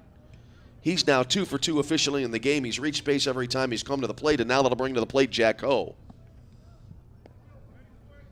Jack today is 1 for 2 with an RBI double. Struck out back in the first inning before the RBI double last time up. Takes the first pitch inside. 1 ball, no strikes the count. Tyler Ruitt awaiting on deck. So Roosevelt looking to add to their 3-1 lead here as we play in the top of the 5th inning. Here comes the set. And the pitch. Fastball high and tight. 2-0 now to Jack Ho. Jack was stranded at second base after he had that 3rd inning double. Here comes the set now. And the delivery. Strike called on the knees. Jack taking all the way there. Count goes to 2-1. Here comes the set. Turner to throw to first base, runner back in. Well, we talked about it a little bit earlier on. St. Francis, while obviously not out of the game, can ill afford to fall any further behind, as so far their offense has been shut down after the first inning run. There's a swing and a high pop foul to the right out of play. 2-2 now to the right-handed hitting Jack Ho. Runners at the corners, 1 away in the inning. Roosevelt the lead by a score of 3-1 here in the top of the 5th frame. Here comes the set now, and the pitch. Swing, he got a piece of it there. That was over the outer half of the plate. Actually, it might have been wide to the outside corner. And Ho there kind of adjusted. A little bit of a flailing swing, but he got the job done. Got a piece of it to keep the at-bat alive. Munoz at first base. Chalk at third here for the Lakers. The pitch. High and inside. And that now will make it a full count for Jack Ho. 3 balls, 2 strikes.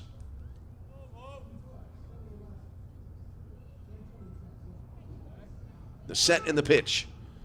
Swung on, fouled back out of play. The at-bat will continue on.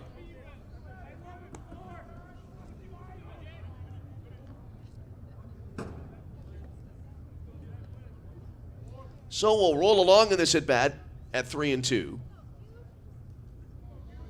The Lakers opening up the season here today. They're next in action. Got a doubleheader on Friday at Quincy University. There's a throw to first base and the runner back in. And then they will be facing Quincy again with a Saturday doubleheader. And then their home opener will be, as there's a swing and a soft liner that'll be into left field for a base hit. It may split the gap. It'll roll to fairly deep left center field. Track down there in left field. 1 run is in. Now the runner from third will score the second run of the sequence here. It'll be a 2-run at bat here for Jack Ho, and the Lakers able to advance their lead. A little line drive there to left field. It landed in the perfect spot, and it was going to split the gap. It was run down by Albarico in left field, who picked it up. And I was watching the base runner rounding third, so I'm not sure what might have happened on the throw in. But anyway, it allowed Ho to take second base. 2 runs able to score on the play.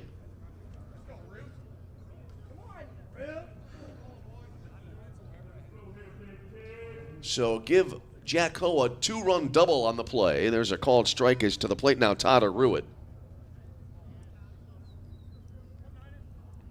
And Roosevelt now with a 5-1 lead here in the top of the fifth inning. Ruitt has a pair of walks in the game.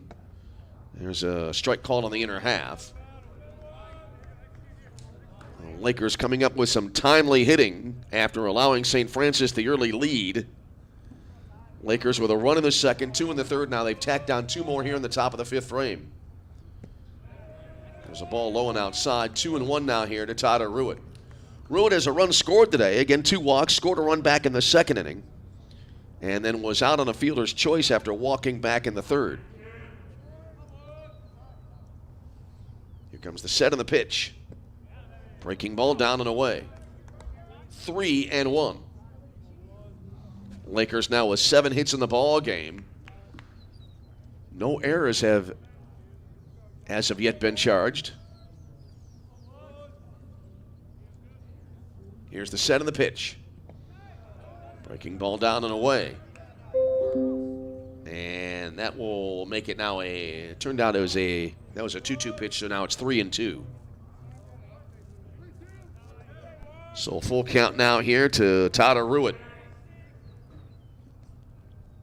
The kick and the pitch, payoff, line drive, ripped right back up the middle. Played perfectly there. Was right up the middle, about a foot to the right of second base, but right there ready and waiting was Montgomery, who threw to first for the out. That was a rocket. Almost hit the pitcher there. And again, Montgomery was playing him perfectly. The second baseman, number 12, Ian Bagacanza. So 2 away in the inning. On the play, Jack Ho advances to third base. Here now is Ian Bagacanza to the plate. Ian has a sacrifice and a fielder's choice this afternoon. Shadows are now well beyond the pitching mound, swinging a high pop-up. Shorts left center field, players converging on it from every direction, and calling for it will be the center fielder Thomas, and he makes the catch to end the inning. But the Lakers able to pick up another 2 runs on the board here as they pick up 2 runs in the frame on 2 hits, no errors. And a runner left on base halfway home from Joliet on this sunny February day with a score. It is Roosevelt 5, St. Francis 1. We will pause and return. You are tuned to Roosevelt University Baseball. It'd be great if life came with a remote control. You know, you could hit pause when you needed to, or hit rewind. Like that time you knocked down that wasp's nest. Uh-oh. Or that time you forgot to roll up your windows in the car wash. Fantastic. Yeah, a remote control would have come in handy then. Well, life doesn't always give you time to change the outcome, but prediabetes does. With early diagnosis and a few healthy changes like managing your weight, getting active, stopping smoking, and eating healthier, you can stop prediabetes before it leads to type 2 diabetes. It's easy to learn your risk. Take the 1-minute test today at doihaveprediabetes.org. Life doesn't come with a remote control. Yikes! So you're on your own with the wasps. You have the power to take control of prediabetes. Visit doihaveprediabetes.org today. That's doihaveprediabetes.org. Brought to you by the Ad Council and its pre-diabetes awareness partners. Are you prepared for an emergency or disaster? Because it's not a matter of if, but when. Don't find yourself saying, when the storm rolls in, my time to find a pet-friendly evacuation center will have run out.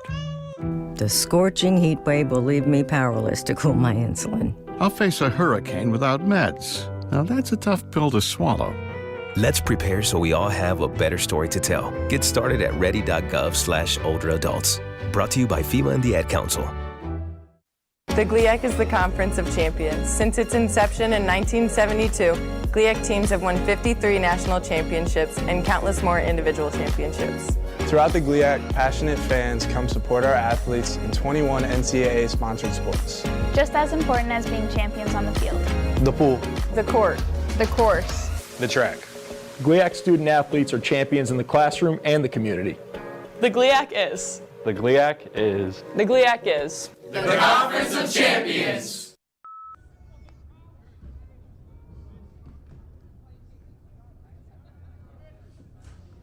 Leading off for the Fighting Saints, the center fielder, number 12, Mitch Thomas.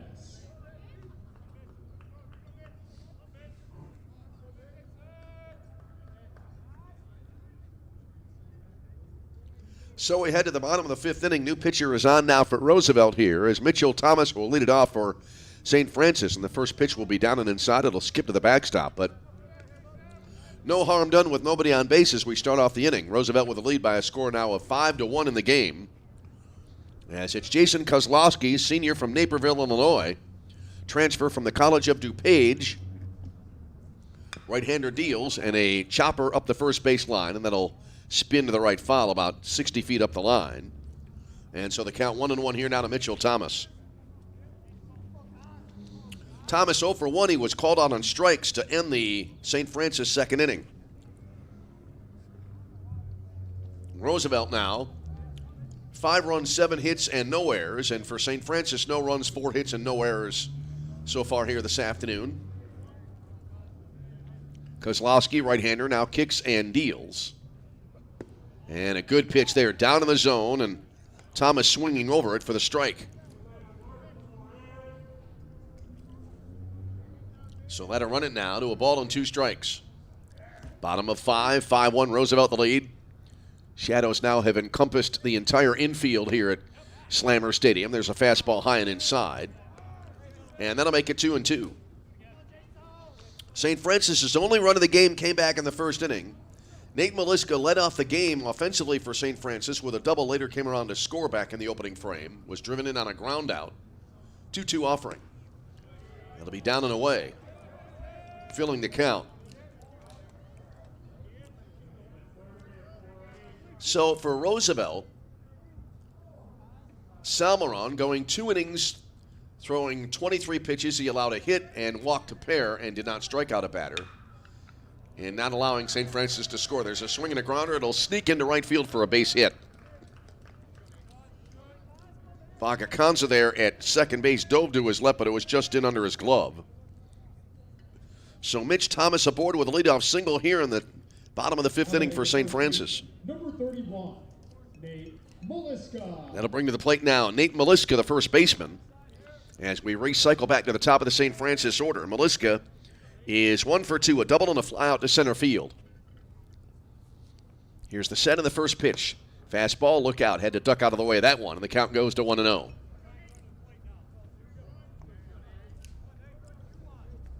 Maliska, left-handed batter, back into the box. Does kind of crowd the plate. His stance is set toward the inner left, the near left back quadrant of the box, if you will. There's a chopper foul to the right of home plate. 1-1 now to Maliska.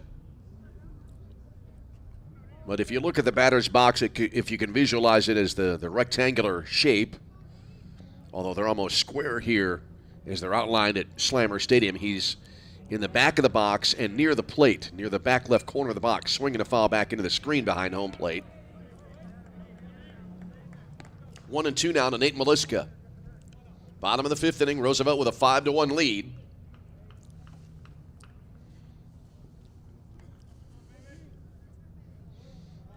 Mitch Thomas at first base taking his lead. And the pitch. Swung on and slice fouled on the left field line. You can see it rattling the netting down the left field line near the Roosevelt bullpen. Looks like that bullpen starting to stir a little bit for the Lakers down that left field side. So a ball and 2 strikes. There's a swing, and this ball will be pulled foul to the right. And we'll continue on in a 1-2 count. So Roosevelt now 3 pitchers in the ball game, while St. Francis going basically inning by inning with the new pitcher. They've had 5 in the game so far this afternoon. Here's the next pitch swung on. It'll be tapped foul behind home plate. And we'll hold still for Maliska in a 2-strike situation. Yeah, the Lakers will be at Quincy. And then their first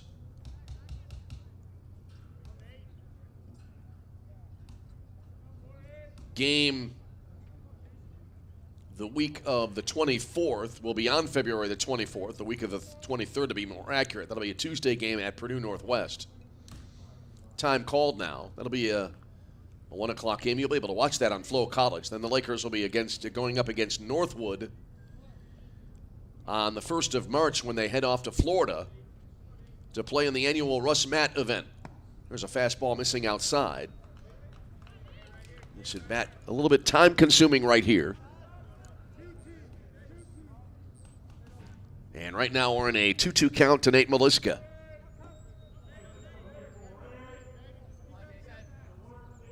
About an hour and 20 minutes into the ball game. The next pitch. Swing and a high foul fly down the left field line. Is it playable? No, it will be out of play near the Laker bullpen. Long run there for Maxwell Bowers, but not able to get to it, so we'll hold a 2 balls and 2 strikes. Lakers' first home game of the season will be at Ozinga Field on March the 11th against Parkside. They'll have a week full of ball games in Florida. The first week of March, there's a ball low and inside. And 3-2 now here in this rather lengthy at bat for Nate Maliska. Maliska never did leave the box, stands in, waggles the bat over his left shoulder. Here comes the set now. And the 3-2. And it'll be ball 4. That bounced in front of the plate, and so runners at first and second now for St. Francis. So on the walk, Mitch Thomas goes to second base. Maliska aboard at first. Here now is Max Montgomery. Montgomery 0 for 2. He grounded to second, then popped out to the second baseman last time up. Yeah, the Lakers' opponents in Florida now will have a meeting at the mound, pitcher and catcher. The Lakers will start their Florida trip on the 1st of March to play Northwood. That'll be in Davenport, Florida. Then they'll play Rockhurst later on that day. Then the following day, they'll face, on the 2nd of March, Davis and Elkins and Florida Southern. And actually, those games are split up as far as the days of the week. Davis and Elkins will be a single game on the 2nd of March, and then they'll be at Florida Southern on Tuesday, March the 3rd. Here now, Max Montgomery to the plate for St. Francis. Then the Lakers will face Eckerd with a doubleheader. On Thursday, March the 5th, that'll be in St. Petersburg, Florida. Here comes the set now. The first pitch to Montgomery as we come back to the present. Ground ball to Hopper. Glove there over the bag at third, and then a long throw across the diamond in time for the out. Munoz was right over the base at third base, and he threw to first. That was a double play. I wasn't sure right away whether he was able to tag the bag. He was straddling the bag, and he did make contact. Wanted to wait before I called it. So anyway, Maliska going to second on the play as Thomas forced at third, and then Montgomery at first to end the double play. So now two-way in the inning. Runner at second base, and now here is Jake Murda, the catcher. First pitch to St. Francis backstop, a called strike on the inner half, and it is 0-1 for Murda. Murda is 0 for 2 with an RBI groundout. Also, he's lined to right field. The groundout came back in the first inning, and it is accounting for the only scoring thus far in the game for St. Francis. Here's the set now in the 0-1. Swung on, a chopper over the mound towards short. Charging at short, glove, then the throw to first base low, but dug out nicely there. Good play all around by O'Brien at short, and then Ruitt at first, and that'll end out the inning.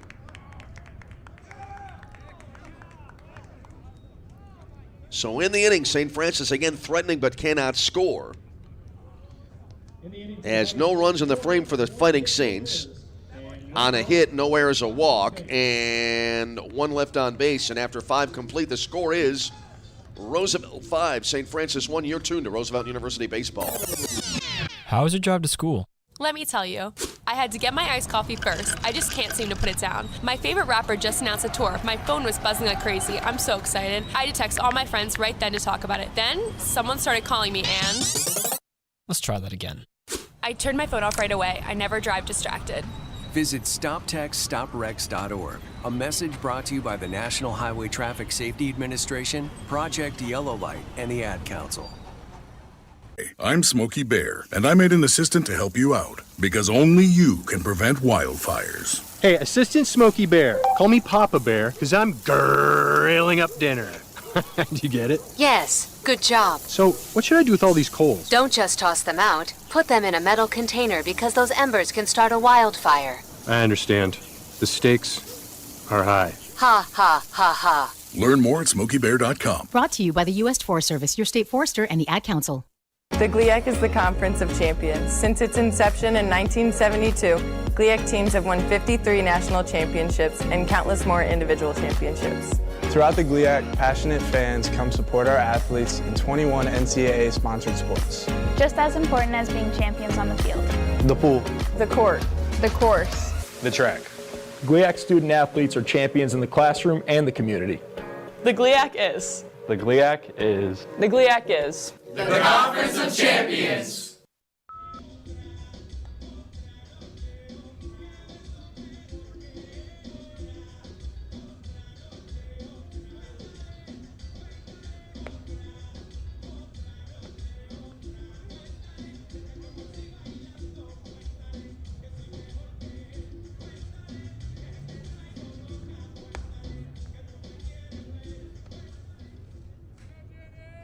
Back with you from Joliet, and has the pattern as has been the pattern so far in this game for St. Francis. A new pitcher coming into the game now, as Kyle Janenga will lead it off here for the Lakers in the top of the 6th frame.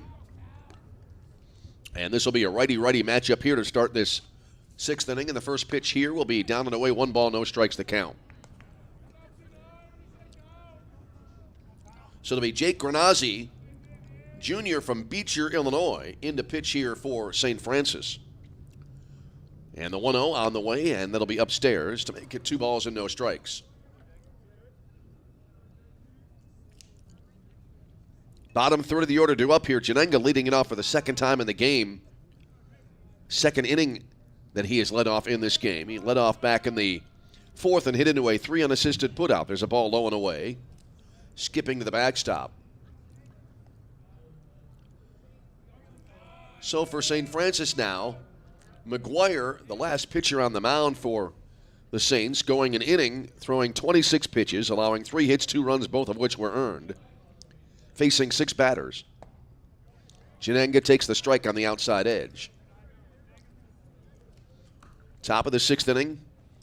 Good pace to this game thus far. Roosevelt with the lead by a score of 5-1. Here's the wind and the delivery. Strike on the outside corner. So Granazzi, nice pitching to battle back in this at bat, as it is now a 3-2 count. Kyle Janenga out of the box, now back in. And the pitch. Up in the zone, swing and a miss, strike 3, and that'll be the first out of the inning. So 1 out in the frame, and that'll bring to the plate Quinn O'Brien, the shortstop. Now batting the shortstop, number 7, Quinn O'Brien. O'Brien 0 for 2. He's grounded to short and flied to center field in this game.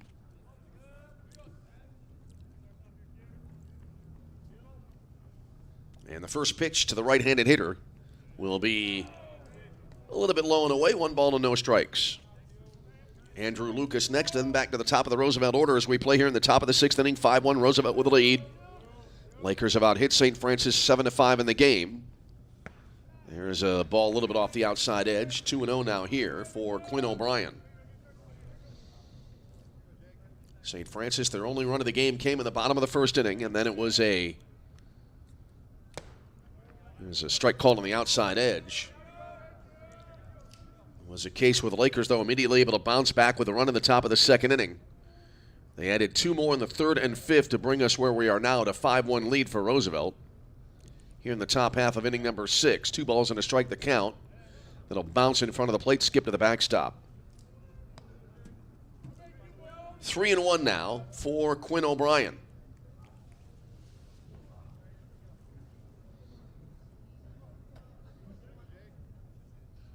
Here comes the wind. 3-1 offering. Hit well over the left half of the mound, and it'll be in the center field for a base hit. It was originally headed for left center field. Fleming dove at shortstop, got a glove on it, and that caused it to alter its path, and it wound up ricocheting in the straightaway center field. So it's a base hit here now for O'Brien. And Roosevelt with a 1-out base runner here in the 6th. That'll bring to the plate Andrew Lucas now for the Lakers. Lucas has a walk and a fly out to right field here this afternoon. Here's the set and the first pitch to him. Fastball upstairs, 1-0 the count. C.J. Chalk will be next as the inning will roll on, and it will unless there's a double play here. We've already seen one double play in the game. Throw to first base, the runner back in. That was a 5-3 double play last half inning. We play in the sixth inning. Roosevelt a 5-1 lead. The set and the pitch. Breaking ball, and that'll be pushed foul to the right of home plate. That was up in the zone. And Lucas was able to get around on it, and it hit the bat right above the bat handle and then kind of rolled to the right side foul. So we're at 1-1.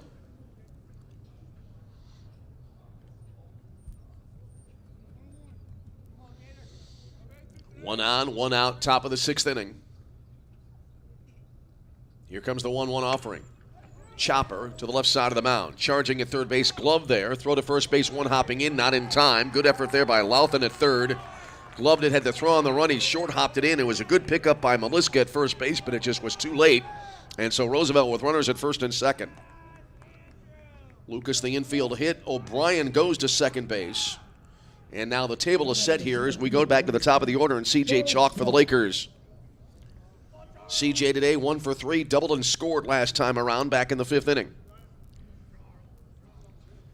A chance here now for Roosevelt. Wind, it looks like, might have shifted a little bit toward the right field corner. First pitch here, and it'll be to the backstop. And the runners will advance to second and third. We'll see if that scored a wild pitch. And Roosevelt now, they are in business here, and now St. Francis will pull the infield in.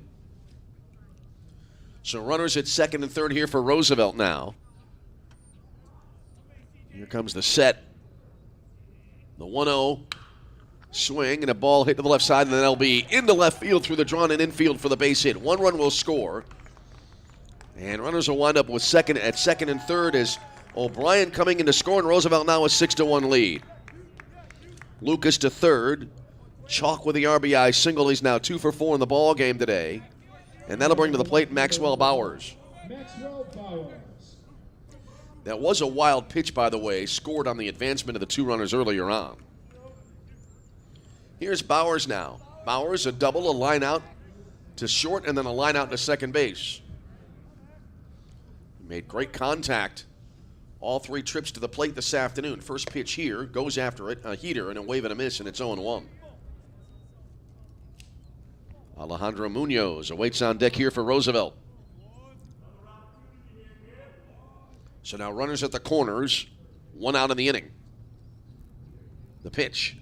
Breaking ball hit him on the left shoulder blade as Bowers turned away from the pitch, and that will load the bases for Roosevelt. First hit batter of the ball game for either side. C.J. Chalk now to second base. Lucas remaining at third. Bowers at first. Here now is Alejandro Munoz, and a chance for the Lakers really to break this game now really wide open. Munoz has walked and then also has a couple of singles. He's driven in a run and scored twice. First pitch down and away, 1-0 the count. Lakers up 6-1, looking to add to that lead here in the top of the sixth frame. The set of the pitch. Fastball upstairs. 2-0 now for Alejandro Munoz. Jack Ho awaits on deck for the Lakers. St. Francis now in a real tough spot. They cannot afford to fall any further behind as we head toward the late frames of this contest. There's a ball outside, and 3-0 here. And no place to put the batter.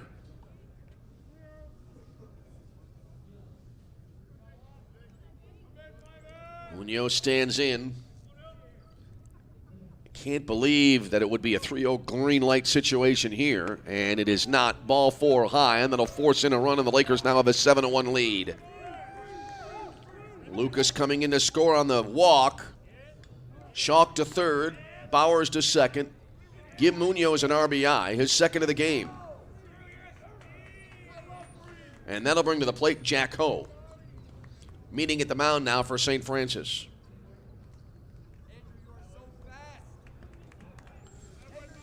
So, since coming into this ball game for St. Francis, Jake Granazzi has had a really bumpy ride.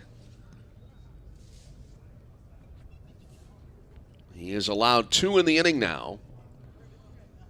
After the first scoring inning in the game for the Lakers, that was back in the second. Since then, they've scored 2 in each of the third, the fifth, and now the 6th innings of this game. Meeting at the mound breaks up. Granazzi will stay in the game. Here now is Jack Ho for the Lakers. Jack is 2 for 3, has a pair of RBI doubles.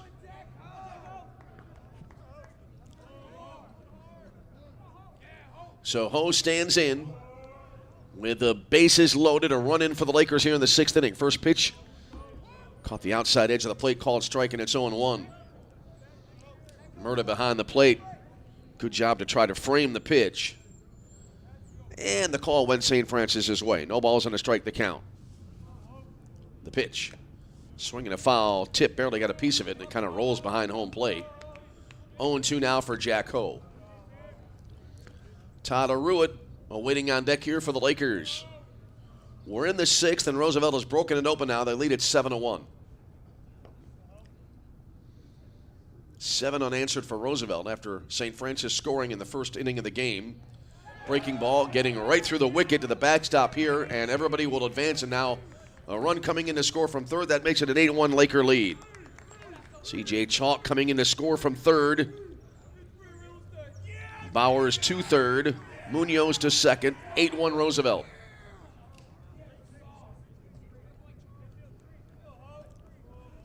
Wait on the official scoring of that advancement. But now an 8-1 lead here for the Lakers. That was scored a wild pitch. Swinging a pop-up down the right field line toward the St. Francis bullpen, and that'll drift out of play down the right field side. So it is a 2-2 count now for Jack Ho. We play here in the top of the 6th inning, and now 3 across for the Lakers, their most prosperous inning of the game. Ho taking here high and outside. 3-2 now to the Roosevelt DH.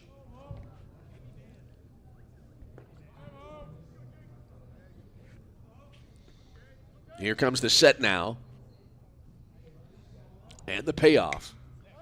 Up in the zone, but Ho goes after it. High foul fly down the right field line into the bullpen, and it is playable and caught there in the bullpen by Munson. Runner from third tagging, throw to the plate too late. So give Jack Ho another RBI on the sac fly, and the Lakers now lead at 9-1. Bowers coming in to score the 4th run of the inning for Roosevelt.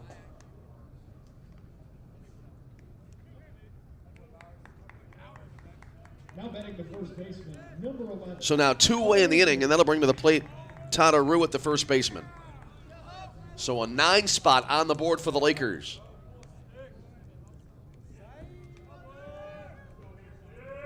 Here's the wind down, the first pitch here, and that'll be a strike call to the letters, and it's 0-1.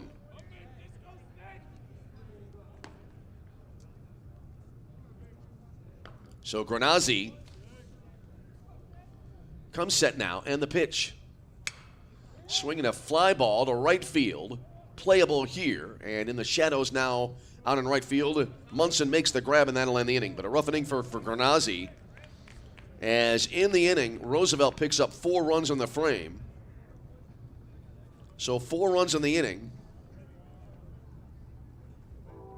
In the inning for the Lakers. On 1, 2, 3 hits it looks like. 4 runs, 3 hits, no errors. And in the end, a runner left on second base. We go to the bottom of the 6th inning with a score. It is Roosevelt 9, St. Francis 1. You're tuned to Roosevelt University Baseball.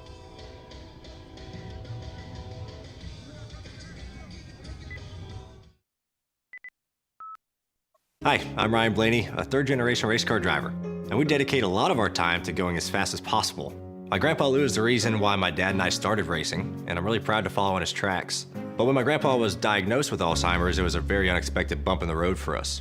I've learned a lot on this journey with my grandpa Lou, and the memories of my grandpa will always be with me. It's important to notice if older family members are acting differently, experiencing problems with their memory, or having trouble with routine tasks. Talking about Alzheimer's can be really tough, but if you notice something, have a conversation with your loved one. Encourage them to see a doctor or offer to go with them. Early detection of Alzheimer's can give your family time to explore support services, make a plan for the future, and access available treatments. The Alzheimer's Association provides care, support, and research to help you take control of the situation with your family and manage the disease together. If you or your family are noticing changes, it could be Alzheimer's. Talk about seeing a doctor together. Visit alz.org/time to talk. A message from the Alzheimer's Association and the Ad Council. It'd be great if life came with a remote control. You know, you could hit pause when you needed to, or hit rewind. Like that time you knocked down that wasp's nest. Uh-oh. Or that time you forgot to roll up your windows in the car wash. Fantastic. Yeah, a remote control would have come in handy then. Well, life doesn't always give you time to change the outcome, but prediabetes does. With early diagnosis and a few healthy changes like managing your weight, getting active, stopping smoking, and eating healthier, you can stop prediabetes before it leads to type 2 diabetes. It's easy to learn your risk. Take the 1-minute test today at doihaveprediabetes.org. Life doesn't come with a remote control. Yikes! So you're on your own with the wasps. You have the power to take control of prediabetes. Visit doihaveprediabetes.org today. That's doihaveprediabetes.org. Brought to you by the Ad Council and its Prediabetes Awareness Partners. As we come back to the bottom of the 6th inning here in Joliet, Peyton Kaiser now on the pitch here for the Lakers, and on the first pitch of the inning, Ryan Lothan drills a double into the left field gap, so it's a leadoff double here for St. Francis in the bottom of the 6th inning. And now here's Brian Graves, the DH, and looks like we'll have a new hitter coming up now for St. Francis, left-hander, and it'll be Dylan Scafuri to hit here now for St. Francis in the bottom of the 6th inning. First pitch here, and cued off the end of the bat foul up the left field side, and so it's 0-1.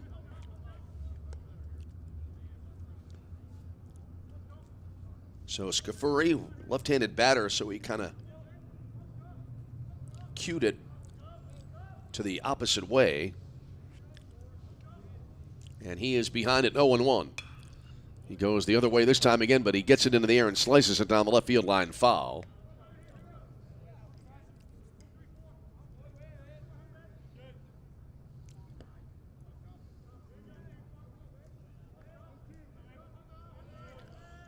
So the count here to the left-handed hitter is no balls and 2 strikes. Scafuri waits in the pitch. That one jammed him, swing and a miss, strike 3. And that will be out number 1. Now batting the shortstop, number 4, Ethan Fleming. So on a way in here now is Ethan Fleming, the shortstop. He's had a good day today. He's 2 for 2 in the ball game. So a runner at second, 1 away in the bottom of the 6th inning. Roosevelt right now in the driver's seat. They lead at 9-1 here in the bottom of the 6th frame. All right, Kaiser deals, and this first pitch is going to be fouled off. Near home plate, out of play. Right back of home plate, as a matter of fact. And it's 0-1 here to Ethan Fleming. Fleming, a single to the second, a single in the 4th. Both times he was not able to advance past second base. Here comes the set now, and the pitch. And it'll be into the dirt. And, an appeal to the infield umpire as there was a check swing, and the call is that Fleming went around for the second strike, so he's behind at 0-2. No balls, 2 strikes the count. Noah Munson would be next if the inning continues here. And it will, barring a line-out double play. Swinging a ground ball to the shortstop. Scooped up there, circling it nicely. O'Brien throws to first base for the out. Second out of the inning. Lothan has to stay put at second base, and now here's Noah Munson.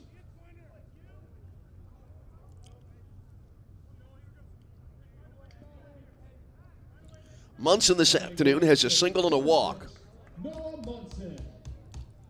single came in the second. He advanced as far as second base in that inning, and then it was a walk followed by a force play that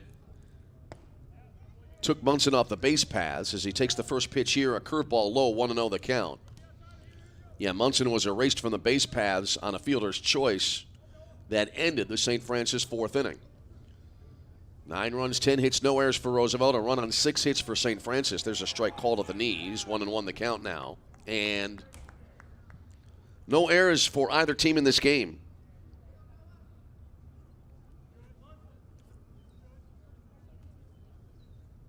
Next pitch, low and outside. 2 balls and a strike.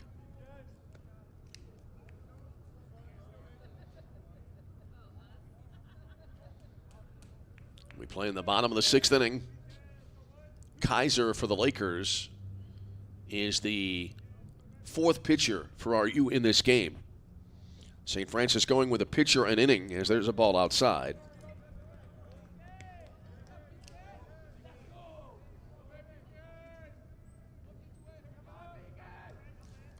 So the count now 3-1. Well, it had been a close game broken open by the Lakers with a 2-run 5th followed up by a 4-run 6th inning. Swinging a fly ball, right field, fairly deep, almost to the edge of the track. Reaching up, the catch is made there by Lucas as that ball really had some carry to it. I speculated earlier on that the wind had shifted, and it has. It's blowing out now. And as I said, that ball had some carry to it, but Lucas was able to haul it in on the warning track in right field to end the inning. So in the inning for St. Francis, they cannot cash in the leadoff double. No runs on a hit, no errors. And a runner left on base. And after 6 complete, the score, Roosevelt 9, St. Francis 1. This is Roosevelt University Baseball. Are you prepared for an emergency or disaster? Because it's not a matter of if, but when. Don't find yourself saying, when the storm rolls in, my time to find a pet-friendly evacuation center will have run out. The scorching heat wave will leave me powerless to cool my insulin. I'll face a hurricane without meds. Now that's a tough pill to swallow. Let's prepare so we all have a better story to tell. Get started at ready.gov/older adults. Brought to you by FEMA and the Ad Council. The GLIAC is the Conference of Champions. Since its inception in 1972, GLIAC teams have won 53 national championships and countless more individual championships. Throughout the GLIAC, passionate fans come support our athletes in 21 NCAA-sponsored sports. Just as important as being champions on the field. The pool. The court. The course. The track. GLIAC student athletes are champions in the classroom and the community. The GLIAC is. The GLIAC is. The GLIAC is. The Conference of Champions. As we come back, heading now to the late innings of this ball game, 9-1 in favor of Roosevelt as we head to the top of the 7th inning. Lakers now 10 hits in the ball game. And let's see if we have a new pitcher coming into the game. And we will. So it'll be Cody Nold on now to pitch here for St. Francis. He's a 5'10 senior from Plainfield, Illinois. And so Nold on the mound. And due up here now for the Lakers will be Ian Bagacanza. Well, now almost the entire field in shadow. Just a little bit of a sliver of sunlight there to straightaway left field just below the scoreboard, which is perched beyond the wall out here in left field at Slammer Stadium. Dimensions here at Slammer Stadium, 400 at straightaway center field, 348 down the left field line, and 327 down the right field line. And we're about ready to get underway here for the top of the 7th inning.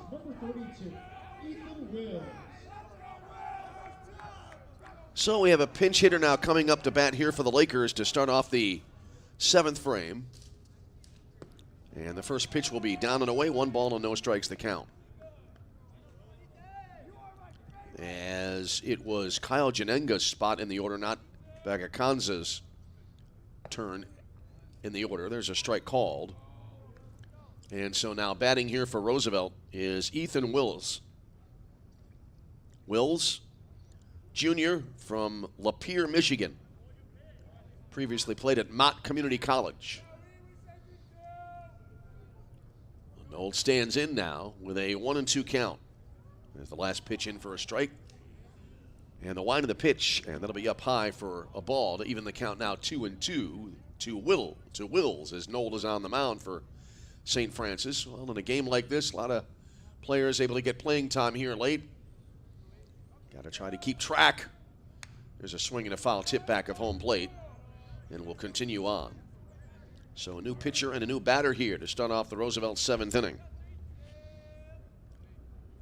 Lakers breaking the game open with that key 4-run 6th inning. And they now lead it 9-1. Next pitch is on the way, breaking ball, and that'll miss inside.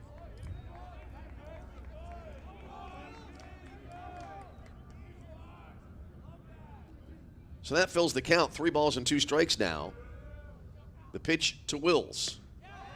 Ball 4. So Wills, good at bat for him to start his season as he draws a leadoff walk. Gets a cheer from his teammates in the third base dugout, and now Quinn O'Brien due up for the Lakers. And now, let's see here. It will, in fact, be Janenga due up. So I'm going to reverse that back, and I had Wills at bat in the Janenga spot in the lineup. Now Kyle will come to the plate. Kyle in this game struck out swinging last time up, swinging a foul ball off to the right out of play here, and he's behind at 0-1. So Wills was batting for Ian Bagacanza. I was looking back in the book at the 5th inning when Ian ended the inning, and so had Janenga leading it off when in fact it was one batter back. Fun with baseball scoring here in the opening game of the season. Here's the set now on the 0-1, swung on and hit in the air. Right center field, dropping quickly, but getting a good jump there, and that ball caught in center field. Thomas able to run it down for the out for the first out of the inning.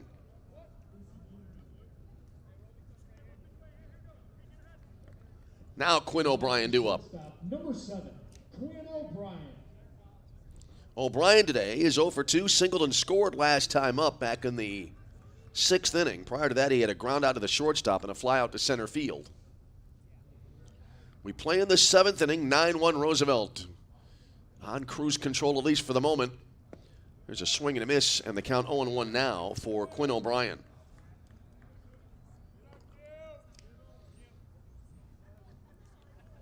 Quinn, the right-handed batter from Dyer, Indiana, stands in.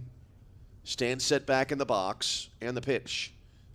And that'll be look like a breaking ball with some velocity on it, and it came in low and outside for a ball to make it 1-1. So Nold coming into the at-bat 9 pitches. And the next offering on the way. That'll catch the outside edge on a breaking ball to make it a ball on 2 strikes now for Quinn O'Brien. Andrew Lucas next, then back to the top of the order here for the Lakers in the top of the 7th frame.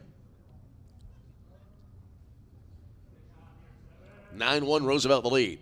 Lights came on about an inning ago, and they're starting to take effect. There's a throw to first base and the runner back in. Just past the 2-hour mark of the ball game. And with the sun setting, I think it's around 5:35, somewhere around there right now. There's a fastball missing inside. We likely will end in twilight, or maybe we'll move past nightfall here in Joliet on this February Wednesday. Here comes the set now and the delivery. Bouncer over the mound. Glove behind the bag at second by the shortstop. Throw to second for one relay and not in time. That'll be a fielder's choice. Good play behind the bag, and then they get the force play. So Wills is out at second base as O'Brien reaches on the fielder's choice. Your attention now hitting for the Lakers. Number 37, Troy Scott. And now it'll be Troy Scott, the sophomore outfielder from Temple City, California, coming to the plate for Roosevelt now.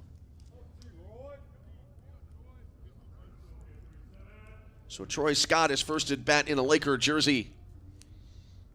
Comes up with a runner at first base, 2 away in the inning.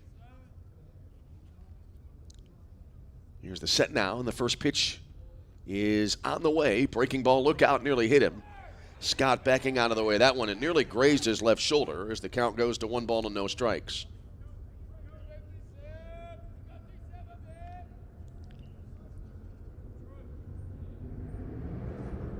So Cody Nold on the mound, trying to strand that runner at first. Here's the 1-0. Golf swing and into center field. A fly ball, fairly deep but playable. And the catch made in center field by Munson, and that'll close out the inning. So the Lakers able to get a couple of players on base but cannot score, as in the inning. No runs in the frame for the Lakers. No hits, no errors, and they leave 1. And stretch time here in Joliet, we go bottom 7. It's all Roosevelt. They lead at 9-1. This is Roosevelt University baseball. How was your drive to school? Let me tell you, I had to get my iced coffee first. I just can't seem to put it down. My favorite rapper just announced a tour. My phone was buzzing like crazy. I'm so excited. I had to text all my friends right then to talk about it. Then, someone started calling me and... Let's try that again. I turned my phone off right away. I never drive distracted. Visit StopTextStopWrecks.org. A message brought to you by the National Highway Traffic Safety Administration, Project Yellow Light, and the Ad Council. I'm Smokey Bear, and I made an assistant to help you out, because only you can prevent wildfires. Hey, Assistant Smokey Bear, call me Papa Bear, because I'm grilling up dinner. Do you get it? Yes, good job. So, what should I do with all these coals? Don't just toss them out. Put them in a metal container because those embers can start a wildfire. I understand. The stakes are high. Ha, ha, ha, ha. Learn more at SmokeyBear.com. Brought to you by the U.S. Forest Service, your state forester, and the Ad Council.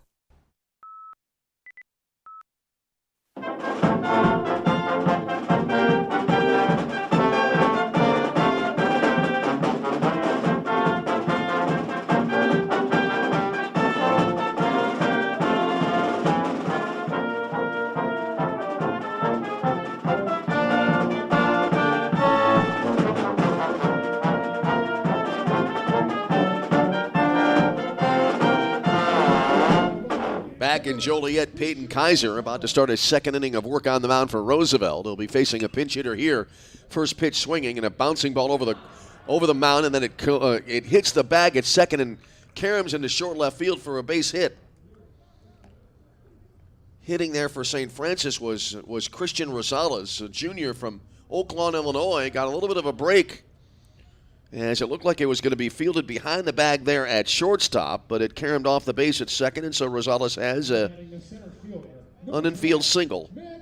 Here now is Mitch Thomas to the plate for St. Francis. Thomas, he was called out on strikes back in the second, also as a single. Goes after the first pitch here, and he skies a ball into left field. Drifting over to the left side, that's Bowers, makes the grab for the out. 1 away in the inning. 1 away, back to the top of the order now, and that'll bring to the plate Nate Maliska for St. Francis. Looks like we'll have a pinch hitter for him. This will be Brant Singler coming to the plate now for St. Francis. Now batting the first baseman, number 14, Brant Singler. And he was announced as the first baseman, so apparently a defensive substitution, perhaps, in the last half inning. Singler, left-handed batter waiting, and the first pitch will miss outside. 1 ball and no strikes. Kaiser, 14 pitches in the outing coming into this at bat. 1-on-1 out, bottom of 7, 9-1 in favor of Roosevelt. There's a swing of the ball up in the zone, and it's going to be fouled away to the left. 1-1 now to Singler. Singler, the graduate infielder, 5'10", 214-pounder from Plainfield, Illinois, previously played at Benedictine University. Here's the set now by Kaiser, and the pitch. And that'll be a curve over but low. 2 balls and a strike. We're in the 7th. Lakers have out hit St. Francis 10-7 in this game. Well-played game defensively. Had some good plays. No errors as of yet have been charged. There's a breaking ball in for a strike. And a 2-2 count now to Singler. And a lot of players able to get into the ball game. Early stages of the season. Not surprising that a lot of players would get some time on the diamond. There's a called third strike and a breaking ball at the letters. And that'll be the second out of the inning. Singler did not appear to be happy with that call. Two-way in the frame now for Max Montgomery. And now we'll have instead coming to the plate, it'll be Haruki Maruyama, senior from Osaka, Japan.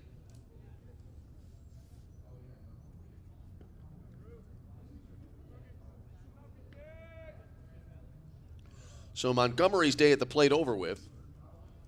He went 0 for 3, hit into a double play last time up, and now Maruyama to hit here for St. Francis.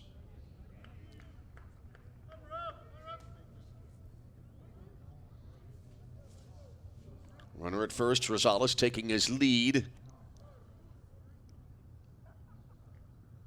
And the pitch. Ground ball over the mound. Again towards second, this time just to the left of the bag. Fielded there at shortstop there by O'Brien, and that'll end the inning. On a force play, 6 unassisted. So in the inning for St. Francis, as Rosales forced out to end the frame. No runs in the inning and a hit. No errors and a runner left on base. We head to the 8th inning. It is all Roosevelt. Lakers up 9-1 over St. Francis. This is Roosevelt University baseball. The GLIAC is the Conference of Champions. Since its inception in 1972, GLIAC teams have won 53 national championships and countless more individual championships. Throughout the GLIAC, passionate fans come support our athletes in 21 NCAA-sponsored sports. Just as important as being champions on the field. The pool. The court. The course. The track. GLIAC student athletes are champions in the classroom and the community. The GLIAC is. The GLIAC is. The GLIAC is. The Conference of Champions. Hi, I'm Ryan Blaney, a third-generation race car driver, and we dedicate a lot of our time to going as fast as possible. My grandpa Lou is the reason why my dad and I started racing, and I'm really proud to follow in his tracks. But when my grandpa was diagnosed with Alzheimer's, it was a very unexpected bump in the road for us.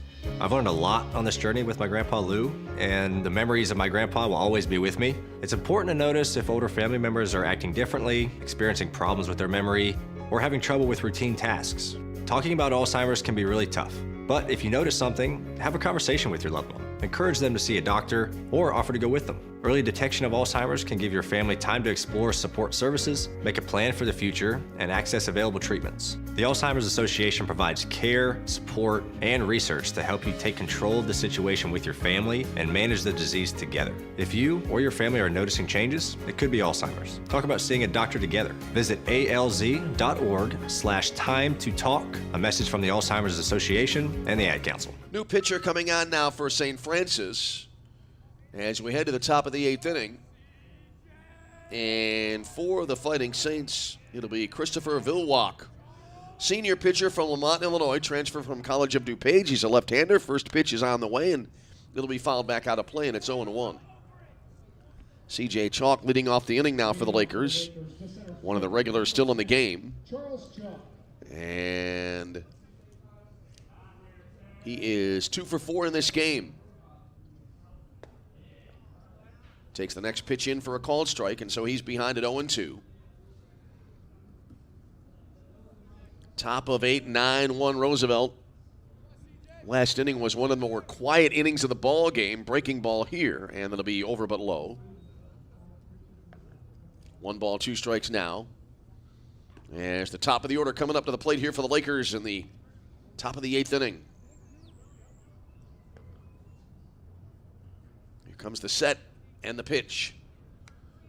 Breaking ball swung on and fouled back to the screen. That was an awkward swing there by Chalk. Was kind of up and tight in the zone, got around on it, but looked like he really couldn't get full power behind the swing, and he fouled it back. Was able to make contact, but fouling back. He awaits another breaking ball, swung on and missed. It'll skip away from home plate all the way to the on-deck circle to the right. And so on a drop third strike, it'll be a leadoff base runner here for Roosevelt now as Chalk is able to reach.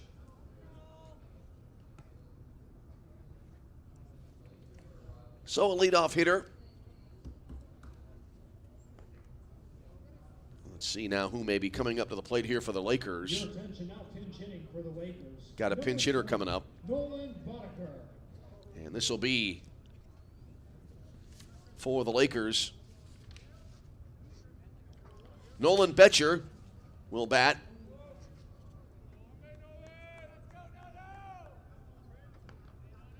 And the right-hander will stand in and We're ready to get back at it here. 1 on, nobody out. Top of the 8th inning, 9-1 Roosevelt. Now time will be called before the pitch delivered.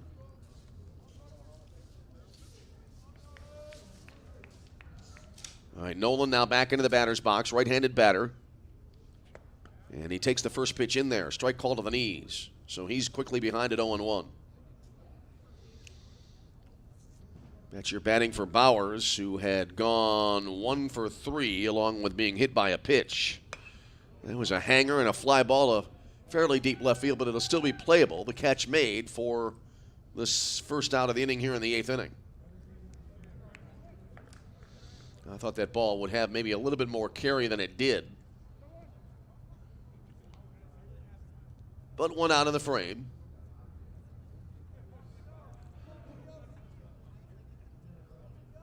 That's Rosales, by the way, now in left field, who made that grab for St. Francis. Now Alejandro Munoz's spot due up as there's a throw to first base and the runner back in. And it will be Alejandro Munoz to bat. Alejandro walked last time up with the bases loaded to drive in a run. He has 2 RBIs on the game, also has a pair of hits. Swings here and a fly ball to right field. Drifting over to the right, and the catch made in the gap in right field for the out. So 2-way in the inning, as in right field now, by the way, it is Hayden Host.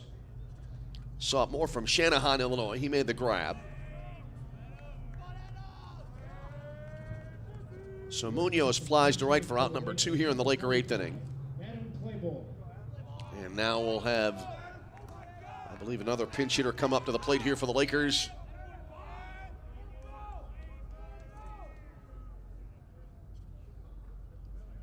Not yet able to see the number. Looks like it's 4-5 on the jersey number. And that'll be Adam Claybor, the junior from South Bend, Indiana. First pitch here, way ahead of that breaking ball, and it's a swing and a miss. 0-1 the count. Claybor, left-handed batter, back in, kind of crowds the plate. Stance angled slightly to the first base side of the diamond. There's a breaking ball down and away. Knocked down there in front of the plate. Runner going from first to throw to second base, not in time. So a stolen base puts a Laker in scoring position now. The count to the batter, Claybor, is 1 ball and 1 strike. We're in the 8th. Lakers up by 8 at 9-1. All right, Vilwalk with his 11th pitch of the outing on the way, but now he'll back off the rubber. Roosevelt seemingly on their way to a very good start to this season before heading to Quincy and then on to the Sunshine State of Florida for a week of fun in the sun. There's a swing and a bounding ball over the right side of the mound. And cutting over there at shortstop, the play made there for the out. That was towards second base, but moving over to the left side there and making the play on the second base side of the bag at second was the shortstop Fleming, and he threw to first base for the out. So in the inning for Roosevelt, no runs, no hits, no errors, and a runner left on base. There was a chance there for 4 strikeouts in that inning. Anyway, we go to the bottom of the 8th inning with a score. It is Roosevelt 9, St. Francis 1. This is Roosevelt University Baseball. It'd be great if life came with a remote control. You know, you could hit pause when you needed to, or hit rewind. Like that time you knocked down that wasp's nest. Uh-oh. Or that time you forgot to roll up your windows in the car wash. Fantastic. Yeah, a remote control would have come in handy then. Well, life doesn't always give you time to change the outcome, but prediabetes does. With early diagnosis and a few healthy changes like managing your weight, getting active, stopping smoking, and eating healthier, you can stop prediabetes before it leads to type 2 diabetes. It's easy to learn your risk. Take the 1-minute test today at doihaveprediabetes.org. Life doesn't come with a remote control. Yikes! So you're on your own with the wasps. You have the power to take control of prediabetes. Visit doihaveprediabetes.org today. That's doihaveprediabetes.org. Brought to you by the Ad Council and its Prediabetes Awareness Partners. On we go now to the bottom half of inning number 8. And Peyton Kaiser continuing, it appears, on the mound for the Lakers. And we'll have another pinch hitter coming up now for St. Francis. And leading off for the Fighting Saints, the catcher, number 5, Will Calcaterra. And so for St. Francis now, it'll be Will Calcaterra to bat here for the Saints, senior catcher from East Troy, Wisconsin. We do, in fact, have a new pitcher on for the Lakers now. And this will be Anthony Tardif, right-hander from Orlando, Florida. So Tardif now will stand upright on the mound, compact windup, kicks and deals, and the first pitch here is ripped, and it'll be caught at third base for the out on a line drive rocket for out number 1. Well, perfect contact there, but in the end, a line out to Munoz at third for the out.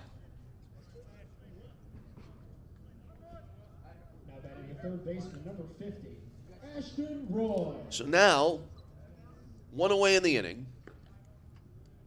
And that'll bring up Ashton Roy, who's been at third base now of late. He'll take the first pitch, a breaking ball over but low. 1 ball, no strikes, the count for Roy.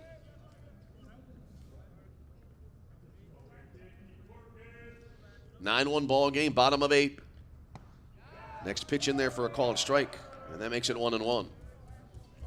This is like one of those classic early spring training games. I've heard announcers say, you know, you have so many players on the roster early on in spring training in MLB. There's a breaking ball into the dirt, and it'll skip away from home plate now. 2-1 the count. But you get so many players coming in as the game progresses. Try to keep up as best you can, and this is kind of a similar deal here. We're in the bottom of the 8th inning. Here's the wind now, and the pitch coming in from Tardif. Golf swing and a fly ball down the right field line that'll be out of play. So you look at the pitching stats for this game today. 8 pitchers in the game for St. Francis and 5 for the Lakers here this afternoon. The wind of the pitch. Fastball nearly hit him. But Roy was able to spin away like a top, just barely out of the way of that one. And the count now full at 3 balls and 2 strikes. Roy, right-handed batter, awaits. The kick and the pitch from Tardif. Breaking ball into the dirt, ball 4. And so that's a 1-out walk here for the Saints in the bottom of the 8th inning.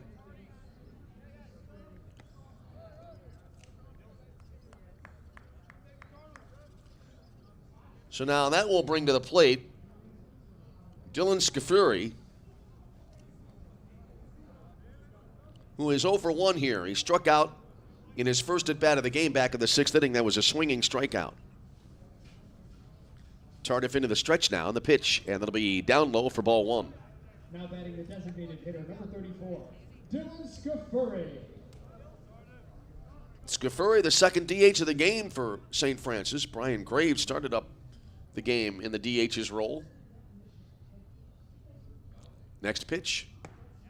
In there for a called strike, and the count even at a ball and a strike now. Runner at first, 1 away in the inning. Bottom of 8, 9-1 in favor of Roosevelt. Here's the set now by Tardif, and the pitch. Golf swing and tap foul back behind home plate, 1-2.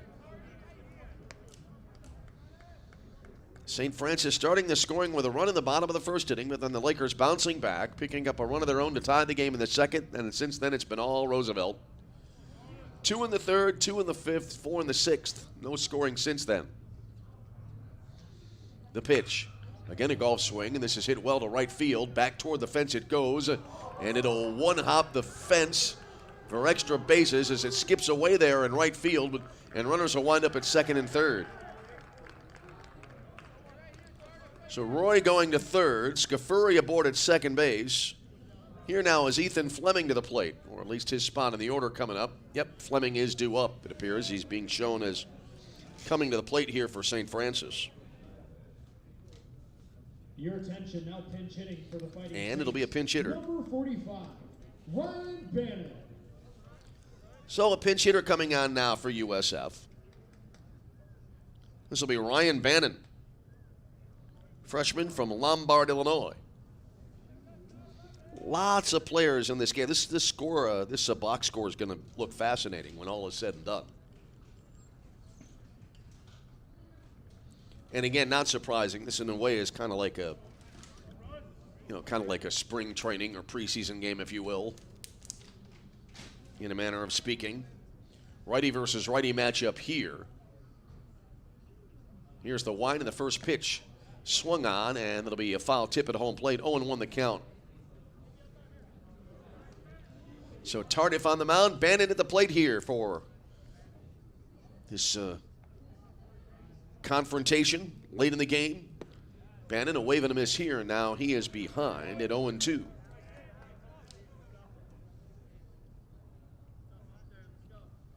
Runners right now at second and third after the double there by Scafari. Chance for St. Francis to add some runs here to their total. Won't happen here. A swing and a miss at a breaking ball. So Bannon, a strikeout victim for the second out of the inning.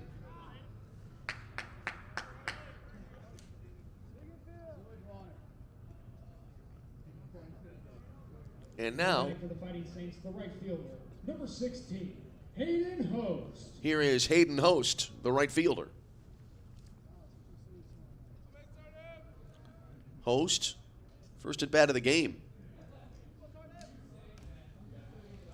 Playing the bottom of the 8th inning, and now the sun has pretty much set. We're kind of in the evening twilight here. This is one of those days. They're so rare this time of year. You almost don't want them to end. It's supposed to kind of get a little bit chilly early next week. I think a high of 29 on Monday. There's a ball low and inside. Good stop behind the plate. And the runners have to hold at second and third. 1-0 the count here now to Host.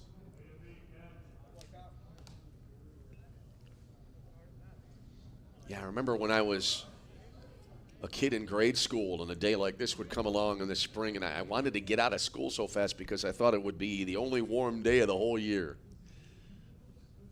Couldn't wait to get out and enjoy the spring weather. There's a ball a little bit low.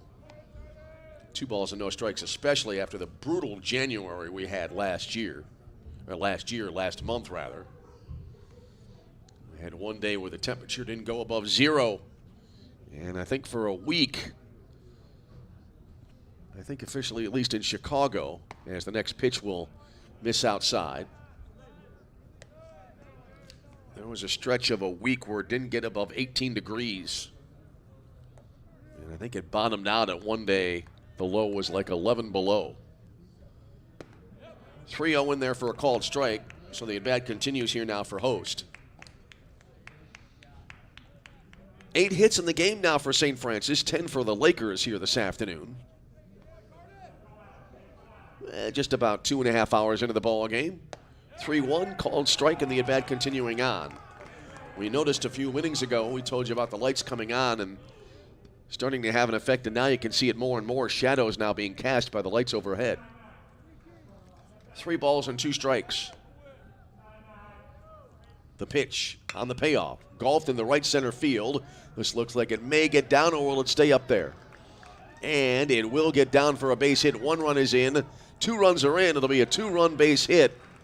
Let's see if they score that as single for Host. It'll take second on the throw in to the plate, it looked like. But 2 runs come in to score. And that makes it a 9-3 ball game. So Host driving in a pair. Now batting for the Fighting Saints, the left fielder, number 8, Christian Rosales. And now here's Christian Rosales.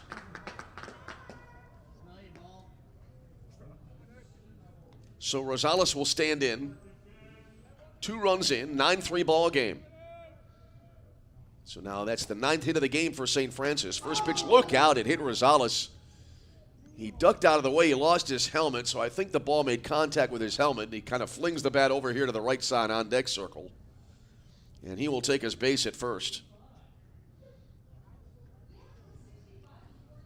Second hit batter of the game, 1 for either side.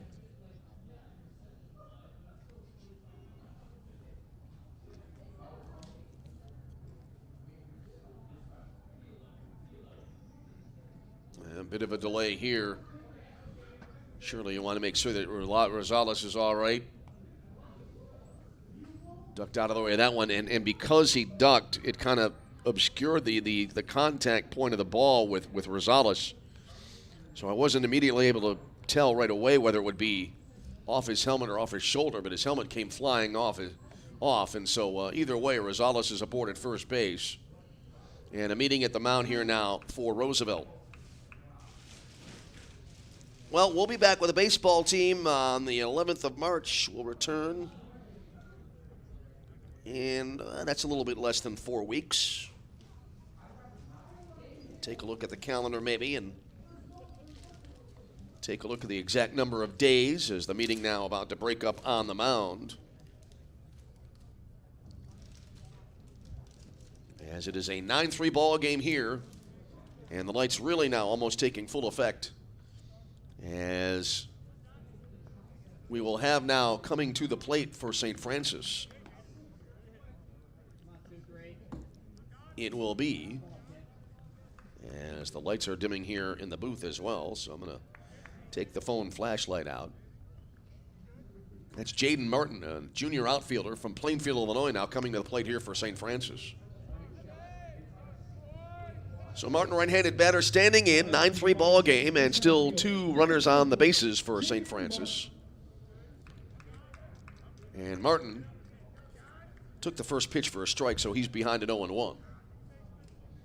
Here's the set now by Tardif in the pitch. Curve caught the inner half of the plate. Martin crowding the plate, didn't miss getting hit by much, but it was also a strike on the inner edge. So now no balls and 2 strikes here. 2 out, 2 on, 2 out, and 2 in for St. Francis here in the 8th inning. Here's the set now, and the delivery. Started to swing, held up. Ball skips in front of the plate, gets away here from behind the plate over to the left side on deck circle, and so that will allow the runners to advance on what will, I believe, be scored a wild pitch. So that'll move runners to second and third. The count to the batter is going to be now a ball and 2 strikes. Well, a 9-3 ball game here. A couple of runs would make it a 4-run contest, perhaps, with a base hit. Here comes the wind of the 1-2. Breaking ball over but low. 2 balls and 2 strikes.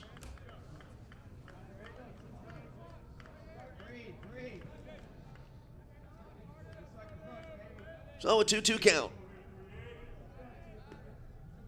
Runners take their leads at second and third. And the pitch. Swing and a miss. In the dirt. It'll be a drop third, and the throw to first to complete the out will end the inning. But St. Francis able to put a crooked number on the board as they pick up 2 runs in the frame. 2 runs on 2 hits. No errors, a hit batter, 2 left on base. After 8 complete, your score, Roosevelt 9, St. Francis 3. You are tuned to Roosevelt University Baseball. On the World Wide Web, on the Roosevelt University Athletics YouTube channel. Are you prepared for an emergency or disaster? Because it's not a matter of if, but when. Don't find yourself saying, when the storm rolls in, my time to find a pet-friendly evacuation center will have run out. The scorching heat wave will leave me powerless to cool my insulin. I'll face a hurricane without meds. Now that's a tough pill to swallow. Let's prepare so we all have a better story to tell. Get started at ready.gov/older adults. Brought to you by FEMA and the Ad Council. The GLIAC is the Conference of Champions. Since its inception in 1972, GLIAC teams have won 53 national championships and countless more individual championships. Throughout the GLIAC, passionate fans come support our athletes in 21 NCAA-sponsored sports. Just as important as being champions on the field. The pool. The court. The course. The track. GLIAC student athletes are champions in the classroom and the community. The GLIAC is. The GLIAC is. The GLIAC is. The Conference of Champions. How was your drive to school? Let me tell you, I had to get my iced coffee first. I just can't seem to put it down. My favorite rapper just announced a tour. My phone was buzzing like crazy. I'm so excited. I had to text all my friends right then to talk about it. Then, someone started calling me and... Let's try that again. I turned my phone off right away. I never drive distracted. Visit StopTextStopWrecks.org. A message brought to you by the National Highway Traffic Safety Administration, Project Yellow Light, and the Ad Council. We head to the 9th inning here at Slammer Stadium in Joliet, Illinois, as we now approach the evening hours on this February Wednesday with a score 9-3 in favor of Roosevelt.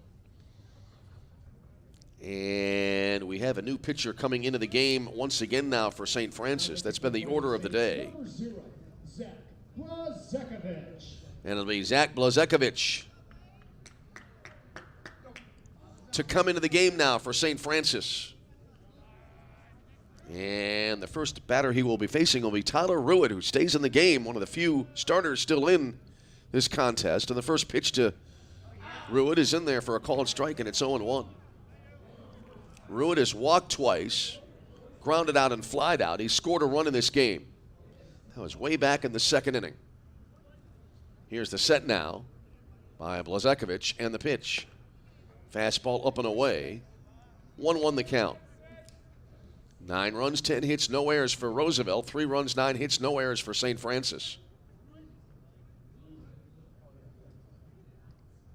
The set now, and the 1-1. Pop foul right side out of play. So a ball and 2 strikes. Well, always great to come here to Slammer Stadium. Very familiar. I've called many games here over the years, most recently with the Chicagoland Collegiate Athletics Conference Tournament. So very familiar surroundings here. Here's the next pitch. And that'll be outside into the backstop, but no harm with nobody on base, and the count even at 2-2. Yeah, as the lights starting to really take effect now. Reminds me of it's really similar weather at times, too, those games in early May, tournament games, which would go through this part of the day. Usually a 4 o'clock start. There's a ball high and outside. 3-2 now. Roosevelt a run in the second, 2 in the third, 2 in the fifth, 4 in the sixth. And they lead at 9-3. St. Francis 1 in the first, 2 in the eighth. There's a swing and a pop foul right side out of play. And it lands with quite a bit of noise here to the right.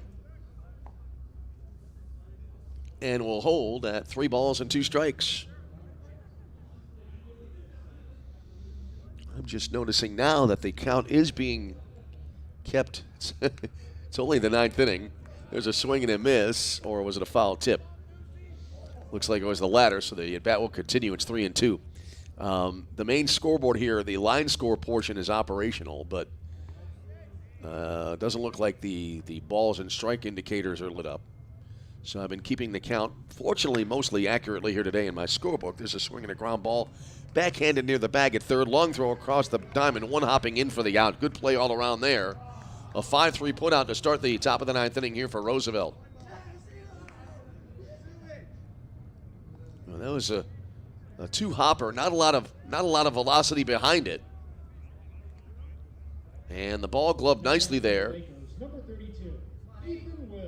by, let's see who's at third base now. It's Host at third base. And made a nice 1-hop throw to first for the out. So 1 away now here in the top of the Roosevelt 9th inning. And the first pitch here will be in there for a called strike. As to the plate now for Roosevelt will be the right-handed hitting Ethan Wills. This is his second plate appearance of the game. And the pitch here in there for a called strike. 0-2 for Wills. We play in the 9th inning. 9-3 Lakers. Good offensive start to this season here for Roosevelt. The next pitch, missing outside. So the at-bat continues at a ball and 2 strikes. Yeah, Wills came to bat last time around. This spot came up in the order, and I had him advanced 1 place in the scorebook, but was able to easily rectify that. There's a called third strike at the letters, so Wills is out on strikes for the second out of the inning. And it will be Kyle Janenga to the plate once again here now for the Lakers.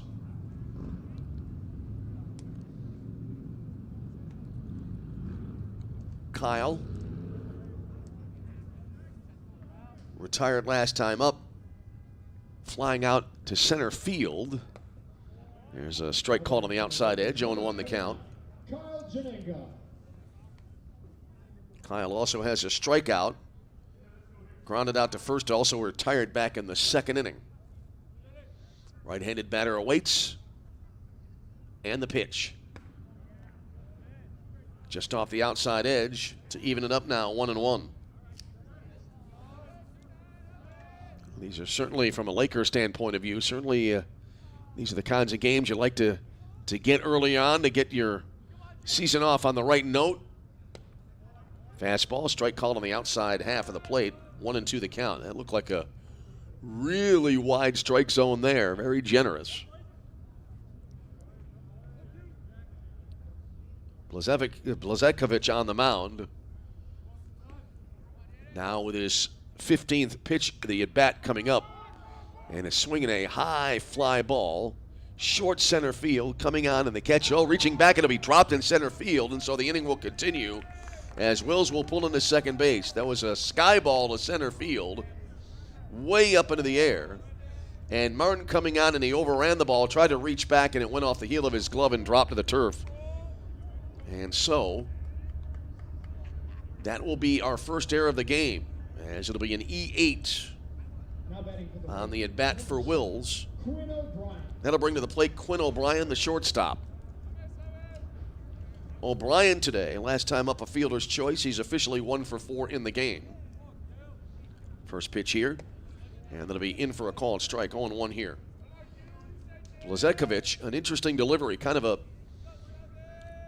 not a complete sidearm delivery, but not overhand, kind of 3/4, if you will. As he starts his pitching motion on the extreme right edge of the pitching rubber.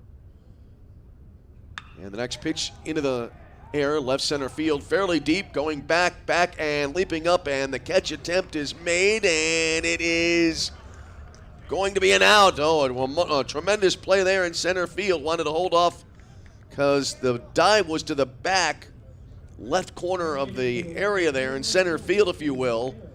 And so the back of Martin there, diving for it, made it so I couldn't tell right away whether the ball was caught, but it was, and that'll end the inning on a sparkling defensive play.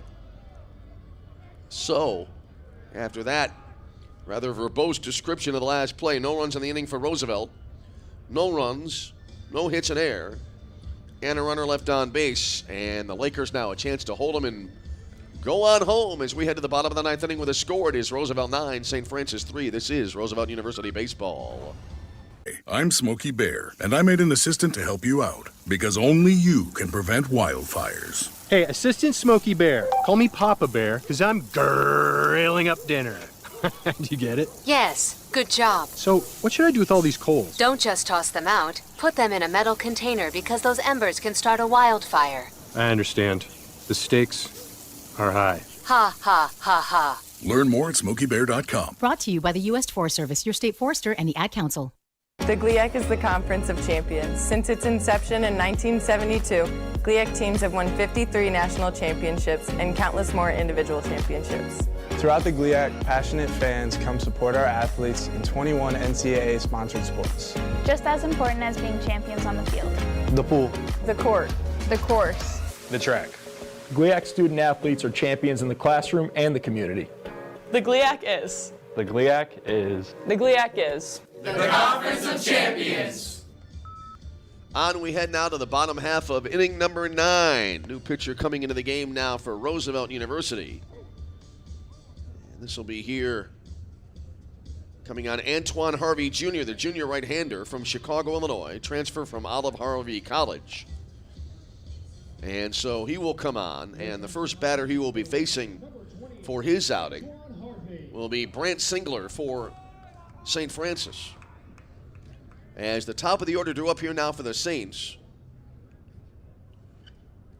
Singler 0 for 1 with a called third strikeout back in the 7th inning. And we're ready to head to the bottom of the 9th inning. 9-3, Roosevelt the lead. So here's Harvey now, the right-hander. And he's going to deal it out of the stretch. A high pop-up left side out of play, and that'll make it 0-1 here to Singler.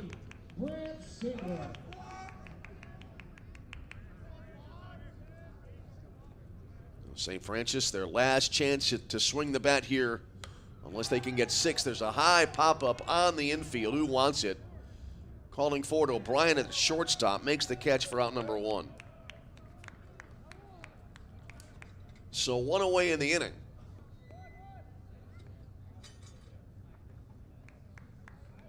And now that will bring to the plate Murayama. Now batting the second baseman, number 10, Haruki Murayama.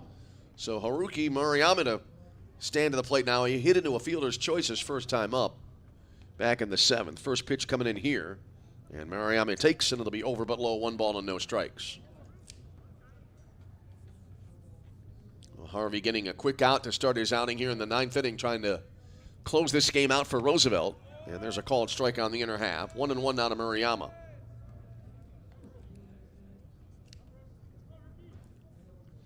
Righty versus righty matchup here. And the pitch. Bit of a jam shot. Foul tip there by Murayama, and he's behind at 1-2.